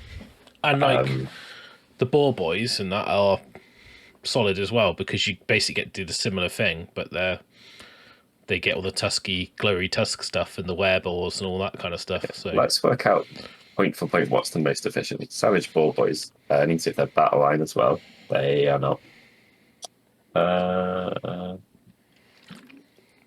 Savage Boar Boys are 140, and Savage Boar Boy Maniacs are 145. And Savage Boar Boys are Iceboners Battle Line. Yep. Worth considering. So 140 points, you get 15 wounds, which is very comparable to the normal Savage Orruks, and they move faster. Still no access to rend, but the same weapon profiles. You get the bonus on the charge for the boars, and if they've got a spear, they get add 1 attacks on the charge for it. Yeah, they're faster, which is pretty important. If you're playing Icebone, they become battle lines, so you're like, why would you consider the others? Yeah, just objective capture, really. Yeah, 3 wounds apiece normally catches people out with those guys. Big stabbers, here's your rend, so make the most of it. So 3 attacks each. What's the damage? Because I've got it cut off. 3s and 3s, rend 2, damage 2. Right. These guys have lost wounds. They used to do more damage to monsters, but they now only do more damage in their like death throws to monsters. So each time a model in this unit is slain by an attack with a melee weapon, before it's removed from play, pick 1 enemy unit within 3 and roll a dice. Add 2 to the roll if the enemy unit is a monster on a 4+, so 2+ if it's a monster. They take D3 mortal wounds, which is a nice thing to play around. I've used these guys quite a lot. They used to do more damage. They had like plus D3, or maybe it was D3 damage and D6 to monsters or something like that. How many points are they though for like the one? Like 60 or something, or do you get more units? I don't really know. Big stabbers, 2 of them for 80, so not too bad. Pretty cheap for what you get. Yeah, I've used they're on cavalry bases. I've used 4s before, and I used to fly them over people when you had the fly spell and do some sneaky stuff like that. But the death throws can really catch people out. They've got a 3-inch reach. I really like reach, and Rend 2 and a 3-inch reach is a pretty solid starting point. So I kind of think like if you were doing the whole like blobbing of boys with stabbers behind, yes, which I kind of guess is the point of having them, right? Yeah, that's I think kind of it what is, they're meant to do, right? Well, they literally come in. They come in the box set, don't the they? box for them. Yeah, I think there's. Oh, yeah, I think you could write some fairly interesting lists for this. Yeah, I think you have to use stuff like that. In a list like this, it's almost mandatory to squeeze some of those in. And the mortals is nice as well. It's a bit more reliable. Yeah. Because, unless your opponent's shooting them to death, that is going to happen. More boys. So they've got more attacks than normal. Savage Orruk, 3 attacks, 4s and 3s, damage 1 with no rend. Add 1 to the attacks characteristic of their melee weapons if they charged again. So 4 attacks, quite a lot. They got a 6-up save, so it's just a bit worse. So basically, these guys are a bit more suicidal, and that's kind of reflected in their profile. Ball Boy Maniacs, again, the same between the 2 different types of Ball Boys. 6-up save instead of a 5+, and slightly more attacks. Arrow Boys, let's see what these guys are doing. They've always been a very weird war scroll. So 18-inch range, 2 attacks, 5s, which is what it's always been, and 4s, no rend, damage 1. If it's a monster, you get 1 rend. That's it. They just kind of do that. They are, I think their melee profile has been boosted. Looks the same as the infantry guys. 4s, 2 attacks, no rend, 1 damage. I think maybe they gained an attack, but I could. Yeah, I think it might have hit on 5s, but it looks like they've almost got the same melee profile as a combat guy, but they don't have a shield, but they've got a bow instead. Yeah, that makes sense. They used to have an awful, you poked people with your arrow or something awful, like genuinely, it was called something like that, like pointy stick, like flint tips. Or... it's like poke them in the eye with your pointy stick. So they are battle line in Bone Grins.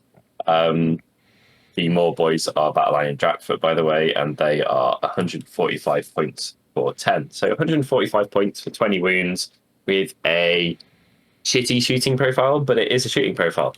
And given their melee profile isn't that different from the other guys, that's kind of that war scroll's been evened out a bit, I would say. Yeah. Then you got some stuff that I don't know anything about in terms of its previous versions because they weren't there. It's named characters on weird things. The Gob of Gork. So, Headdracker, Gob of Gork. Wizards, 2 spells. Good start. This unit is accompanied by a squiggly snake.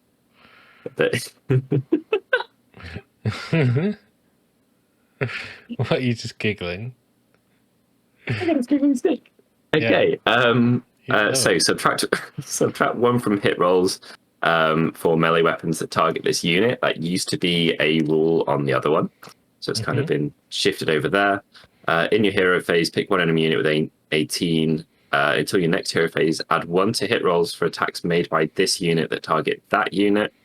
In addition, add 1 to hit rolls for attacks made by friendly Headdracker's Mad Mob unit, which we'll read in a second, that target that. So you can get a free buff on someone, which isn't bad. If the unmodified hit roll for an attack made with this unit's Find More, that's from its sneaky squiggly snake, is a 6, target suffers 1 mortal wound, and Bone Crusher is a spell. Range 24, casting value is 6. Pick 1 enemy unit within range. D6 mortal wounds, tasty. If it's more than 6 from and within 12 of the caster, so between 6 and 12 inches away, it suffers D3 mortal wounds. If it is more than 12, it suffers 1. Okay, so you want to nuke someone who's close to you. Yeah.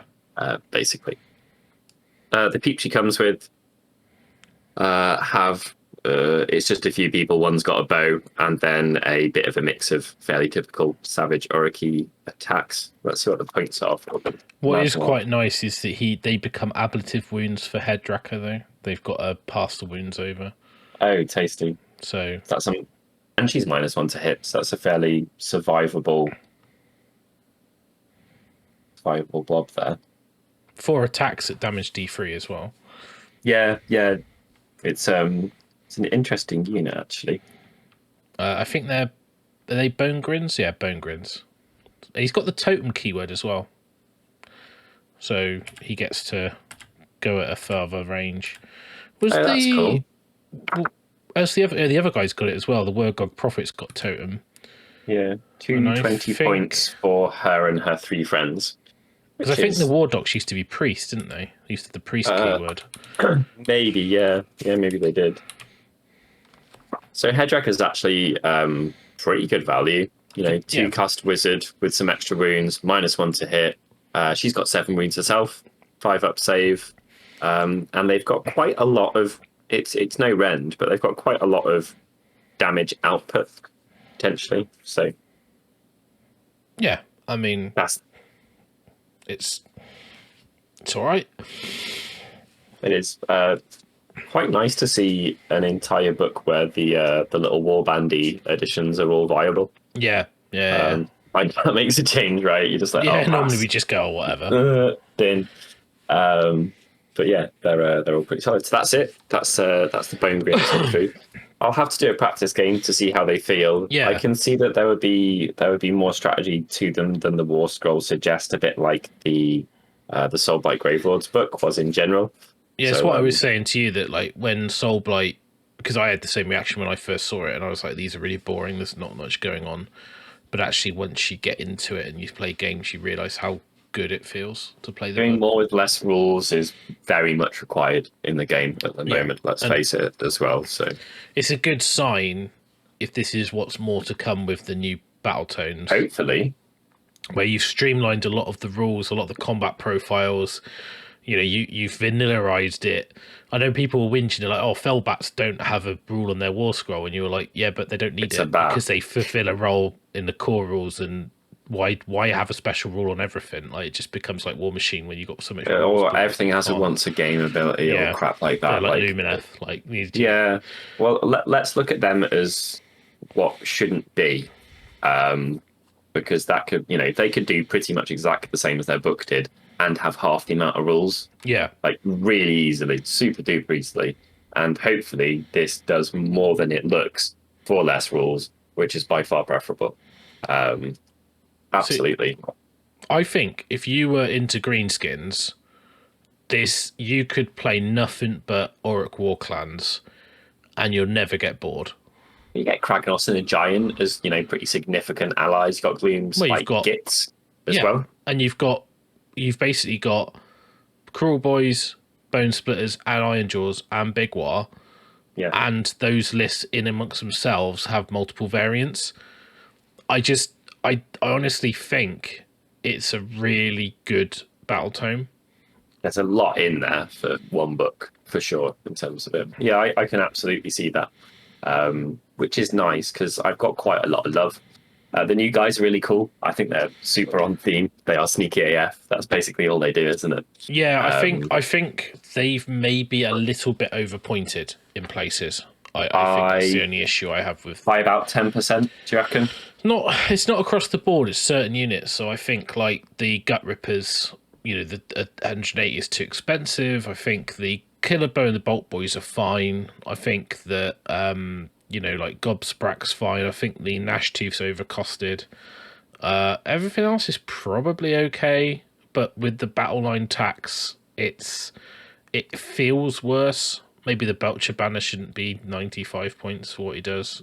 Maybe, I don't know. I mean, it doesn't really matter if you don't take it, but the problem is when you've got an overcosted battle line and not many options, it forces you into big yellows to get Bolt Boys, so you don't have to spend the Gut Ripper tax. I can. That's my first thing from reading through briefly and looking at the points what stuff does. Spending 540 points on 3 crap battle line. You know, there's not insulting them. They're goblins. No. They're meant to be crap.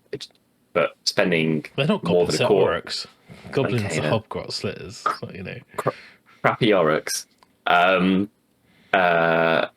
Spending more than a quarter of your points on some stuff that is just there to not die, generally, without a lot of supportive other buffy, techie stuff going on. It's quite a tax, isn't it? Yeah, it's huge. Yeah. That's what I think. I think the reason that's why they feel like you don't get a lot in your army.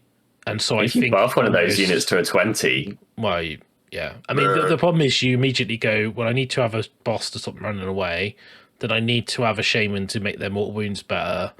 And then you suddenly, I'll better get a sludge raker beast. Suddenly you've spent like 1,200 points and you've got no shooting nothing. And you're like, so you're just trying to polish shit.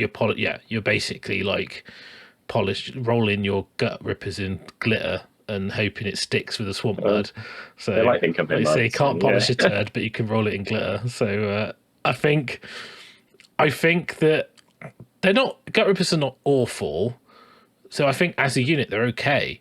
But I just think 180 points is too much. Within a book, like the upper tier would have been 160, 150 in my mind. Like 450 for 3 battle line feels very different to 560. Whereas it's a huge difference. Immediately you could go for 360 points. You could have 3 units of 3 Bolt Boys. That's your battle line already done.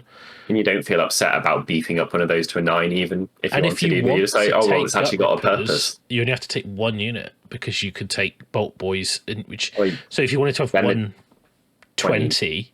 Yeah, it wouldn't feel so bad there. But a lot of points though. But then you could also then fill out your numbers with Hobgrots to give you screens to protect your units. So yeah, I think for the same cost of like 3 units of Gut Rippers, I think you can get 10 Hobgrots, 2 units of Bolt Boys, and a unit. Well, you could get, what would it be, 360 plus another 160. You could basically get 20 Hobgrots from 3 units of 3 Bolt Boys, something like that. Oh, you can. Yeah, it's the same. It's exactly the same points. Yeah. So you're effectively, you're effectively just getting more balanced thing. And if you want to have a combat unit, the only options you've really got are Gut Rippers or characters. Yeah, you've got some options for allies from Grots, from Grimspite. I think Trolls might go well. Yeah, I was just going to say, I don't think they're a bad option at all because Trolls just turn up and do what they're meant to do. I actually played against, when I played Sean Gill, and he had a unit of Trolls for the Unleash Hell Vomit, and it was actually pretty good, pretty scary. It's quite scary, isn't it? Yeah. The other ones got an aftersave as well, and they're quite resilient. Both options are good, I think. Yeah. I mean, they are... I mean, you're spoilt for choice of Unleash Hell targets, but I think, like, time will tell, but I think if you want to do combat, you lean into the monsters and go Skullbugs. Yeah. Or Kragnos. He does it pretty adequately and efficiently. Not points efficiently. I mean, like one model. I actually think a Bone Splitter army with Kragnos in it is going to be actually super scary because they're so cheap. They're quite cheap that they can actually support 720 points. That's worth 580. And and I quite like I think what you play and you go, what's they? Oh, they're just a load of orcs and they're not very good. And then you go like, oh wait, but they've got that buff and this buff, and then they do immortals on 6s to wound, and I've cast the spell, and then the mortal wound mass to chipping away. There's those 60 wounds in that dirt cheap unit that this round have a 5-up, 4-up against my Rend 2 attacks or something. Because you don't really have anything expensive to drain your points like you need to take. Like even the no Rogue Idol anymore. It was just that in the past. Like what I mean, even like the Maniac Weird Nub's only 100. I mean, what's the Wargog Prophet 150 for a 2-cast wizard with 7 wounds with like bargain. Like actually, if you add up the points, cheap. you're just not gonna. Is it positive for the game though? Right. So I think so. If you don't take Kragnos and you write a list, it's really hard to spend a lot of points. Like how many wounds are you going to put on the table with these guys? It's a pretty huge amount, isn't it? Yeah, I like the option of going, oh, I've gone Bone Grins and I've got archers as my battle line and my body shoot as well as fight. Or you go like, oh, I'm going to take the Boar Boys and be super aggressive. Or you take the Moor Boys in Drakfoot. So your average list is going to be 180 wounds, I think. Like quickly, easy. Quickly looking at it, like 150 wounds, easy. Like yeah, I think because they are that fragile, they need it. Yes, they do. And it's nice to have some armies that do that. I think it's good to have horde armies in the game. But what I quite like about them is they don't feel like too hoardy like the old Gloomspite did when they've got like 120 little tiny models that like have minuses debuffs and like they just. And what I really like the WAAAGH change where you literally have that turn of I need my stuff not to die in a like just disintegrate. Yeah. So you could almost go big. Buff up, fly over with your boars, go in, move up onto objectives. They countercharge you, and then you just go right. We're going wiggly 4-up wards this turn. Yeah. Then you're just chipping away with your mortals. I actually think you're gonna have to play quick. That's the only thing I'm worried about with them is that you run out of time. You'll clock yourself out. But that's why I think you definitely take like a Mega Gargant or Kragnos, or both. No, you can't take. But can you take both? I think you can now. There's nothing saying you can't. Yeah. Basically. So like, I think some of the Mega Gargants. I think it's the War Stomper one gives you a -1 to hit aura as well. That's you're in destruction, so you can take whatever you want. Yeah. Yeah. Yeah, it does. So that's one that you can take in chaos, isn't he? Yeah. Yeah. It's the War Stomper. It gives you some other options. So I actually think like Bone Splitters. I know people are there going they shouldn't have monsters, but I think because you've got access to the Mega Gargant Mercenaries and Kragnos, you've got access to the thing you never had before, apart from the Rogue Idol, which was a bit meh. Yeah, I've ran one actually with the giant. Yeah, a couple of times, and he is not a bad option. Because you actually have the War Stomper as well, don't you? Yeah, both of them. They've been ran as is in the same army, and they worked out pretty well. But that was at the height of trying to exploit the last book for every single wanky thing that I could do. So like stopping people from running away or whatever. But he's quite tasty. He's quite tasty if you I know he won't benefit from any of the army stuff really. I was going to say if you had no after saves, people would be really scared of him. But never mind. But I think what's nice is you don't have to use some like oppressive combo to like feel competitive now. You don't have to use Cunning Ruck or you can't run away, Alpha Strike Rogue Idol. That's not the reason for the army's being big. Like people are frequently spending 240 points on nothing on Battalion. Yeah. So your stuff got cheaper and you gained that. So that adds up to a lot. It's basically like we're like being given 400 points, maybe even, which is a lot. Yeah, I mean, like it's a decent amount of additional stuff, isn't it? Like, I mean, like I think an IRONJAWZ, I think the internal balance is really nice. The choice between Brute, Gore Grunter, Hard Boy, all of it's just fine. It's just, do you want the movement? Do you want the slightly better combat, or do you want the slightly better defense? They're all viable. And the characters now, War Chanters, you're always going to take, but the mega bosses become important. And when you play with IRONJAWZ, like, your mega bosses, the army just doesn't work when they die. So they become like super important, and it feels amazing because obviously, like, the Orruks with your mega boss, when he's rocking, it feels really strong.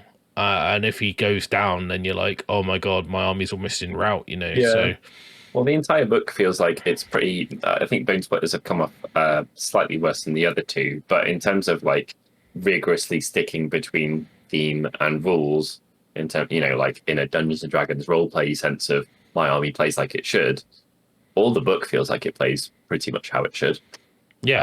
Or looks like it will do, at least. Yeah, and I think Big WAAAGH isn't auto, but it's still good. I mean, like, you can and that's the thing about Godrak. In Big WAAAGH, he becomes probably quite worth it, just because of the fact that he counts as a general in addition, and you know, you can have your units. And let's not forget, in Big WAAAGH, you've now got access to all this really good KRULEBOYZ shooting that you didn't have before. And you can so you've got cheap bodies in Savage Orruks with a ward save. You've got shooting with KRULEBOYZ, and a lot of the synergy is just off the war scrolls.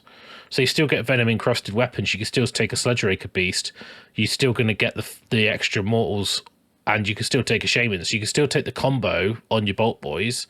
You can still take Beast Skewer Kill Bows. Easy for me to say. You know, so you'd unleash hell 3 times, couldn't you? No, because with Gordrak, yeah, you probably could actually. Yeah, because he doesn't say IRONJAWZ, does he? Friendly units. Yeah, so yeah, you could. So then again, in Big WAAAGH, Gordrak becomes pretty good. Yeah, because with shooting, that's very different. Yeah, and it allows you to run almost. I mean, if you use Savage Orc Arrow Boys. And if you want cheap battle line as well, you could take Ard Boys at 85 points for a battle line unit. So, yeah, you know, you've got options. Like, you don't. I think Big WAAAGH, though it's not as auto, it's still strong. Obviously, you lose your clan, you lose your abilities. Too reliable last time, wasn't it? You should be sacrificing something instead of, you know, like, oh, well, you know, when I want a spell bonus, I'll have one because it's free. Well, it's almost like, why play BONESPLITTERZ? We just play Big WAAAGH. You get more benefit. You still get access to pretty much everything you need. And, you know, exactly. So at least now, like, you know, you might play BONESPLITTERZ because you want the Ice Bone, or you want the battle line choices, or, you know, you want some of the extra stuff. And you can still mix and match the traits and spells and enhancements because they're in the Warclans book. So you think we will see stuff that isn't Icy Boners ever, really? I think you might see Bone Grins. I think because the archers being battle line, it's hard to say. Everyone always gravitates to the rules that look like they do the most thing, right? So yeah, it's like, for me, like Iron Suns, I think are particularly good because you can do those counter charges on multiple units, and it's like you can just basically, like, you can never. And the best thing about it is, when they try and charge you, do you know every time you charge, you go, I don't want to bring that within 3, I don't want to bring that within 3, and your stuff just stands watching your other stuff get killed. With Iron Suns, you just go, right, I issue command ability, those 3 units are now going to charge, they're all in, right, now we're going to fight with everything. And it's like, oh, okay, I didn't really want you to fight with everything, you know, well, tough. So. Yeah, seems cool. All right, then, put you on the spot. The 4 books within the book, what power do you think they are? At a you know, initial glance. You mean our tiering? If we're taking player skill as we're talking like competent match play, sort of almost top player level. I think we're gonna have to say very good, given the KRULEBOYZ are in their techie. Yeah, I would say in terms of ease of use, like IRONJAWZ are probably the easiest faction out of them. I think to get the most out of BONESPLITTERZ, you're gonna have to play very well. And similar, BIG WAAAGH is probably the next, and I'd say it's probably KRULEBOYZ then, and BONESPLITTERZ probably tied for complexity. Yeah. In terms of power, I would put BONESPLITTERZ in B tier, BIG WAAAGH in A, IRONJAWZ in A, KRULEBOYZ. I think if you're a good player, I think they could be S or A. Really? Because the way that you can remove your opponent's ability to do anything about you, and you can really hone into aggressive shooting, redeployments, cover in mud. You've got such good tactical choices with your sneaky tactics, dirty tricks that you can tailor. They're particularly suited to a monster meta as well. Yes.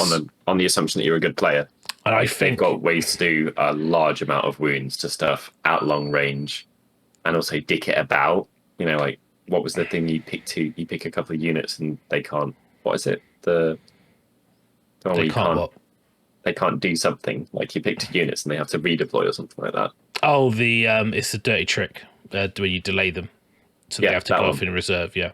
So I think I just think in a tournament play, that rule on its own gives you enough flexibility to deal with armies that would be troublesome. Completely. Like, it's nuts. I'm like, you've got a really scary combo with a wizard that's at +4 to cast, and this spell's going to send these over to kill me. Or the wizard's off the table. Yeah. Right. Not that likely, but yeah, it's cool. So.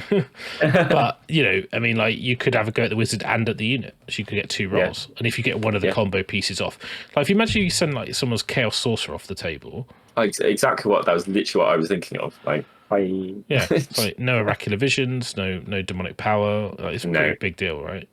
Yeah, it's huge. So maybe not S tier. I think they're probably A. I think the book in general sits around A tier. I don't know. BONESPLITTERZ might be surprising. I think because the wound count, and let's be honest, how do you win games of Age of Sigmar? You have models that stand on things. Yeah. So if you can get 180 wounds that can have a 4-up ward save for the key turn when they fight you, and they do a lot of damage, just generally because you're rolling so many dice, like just normal spear or Orruk, so you're just rolling lots of dice. You've got 2-inch reach. You're going to roll 6s. They're going to explode. You're going to roll 6s to wound. They're going to take mortals. You've got dancers and stuff to get multiple pluses to save. You've got command abilities. You know, you've got the wizards that can do decent buffs. You've got the counter charge. 90 points for 6 cascading. Well, why not?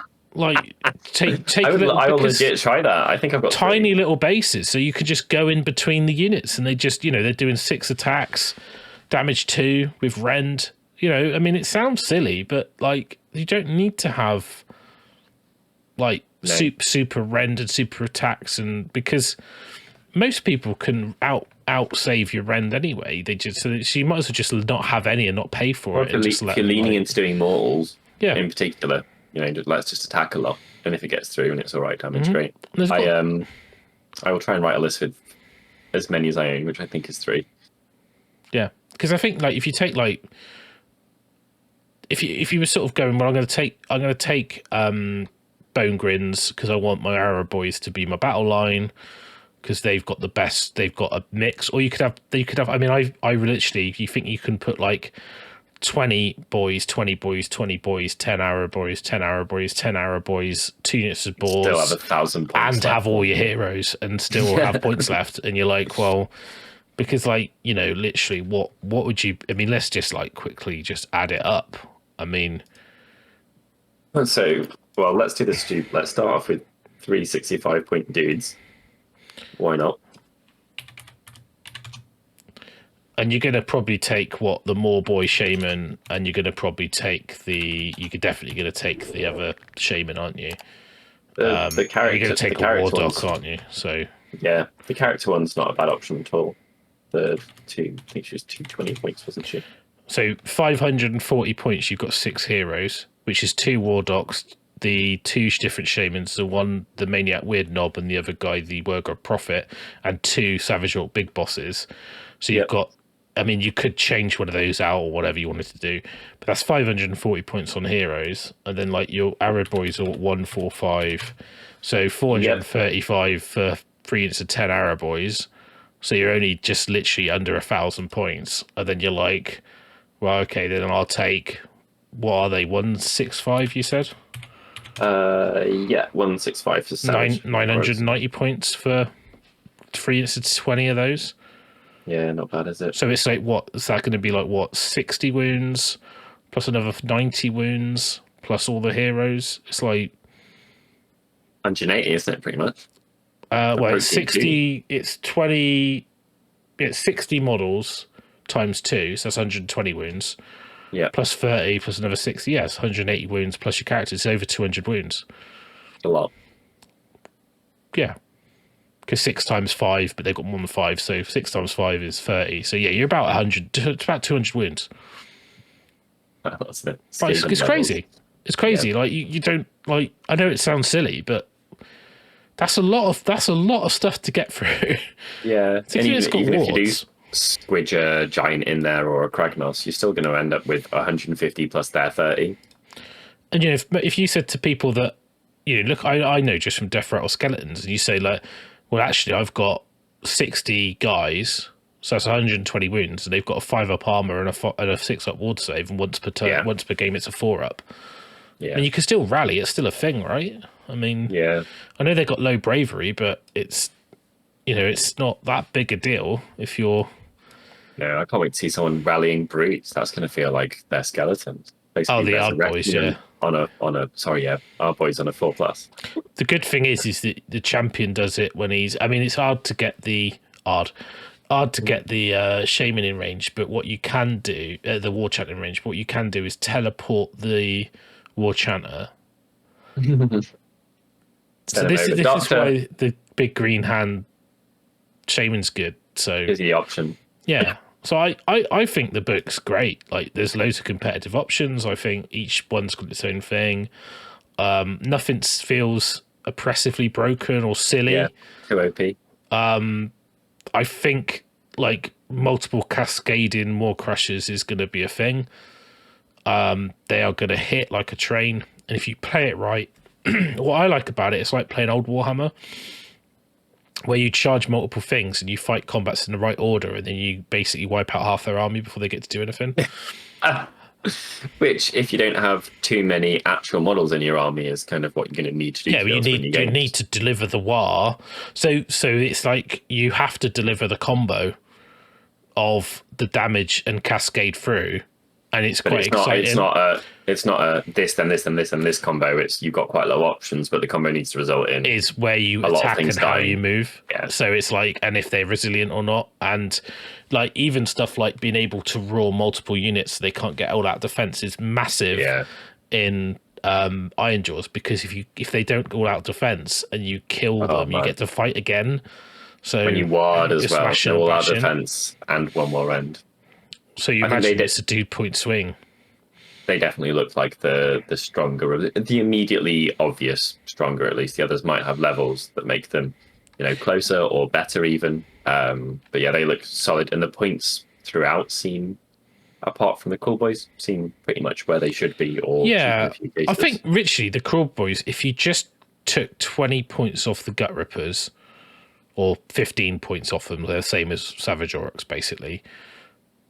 And maybe drop the 160, the Cobgrot slightly, you'd be fine. Like, literally, you don't need to touch much else. I could argue the Shaman should be 90 points, but I don't see why he's 110 and the other one's 90. It's like all the weird, isn't it? It's like, or 100. It's like he's not actually better. I think it's just the elixir thing. I think it's just that, like, it's mortal wounds on the whole army. You can see a bit worried if you undercook it, they would be really oppressive. So yeah, you know, it's cautious is a bit better, I guess, rather than going the other way and having it be like 70 points like a hag.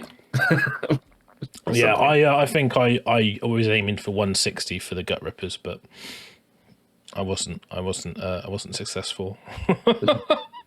So, but we'll see.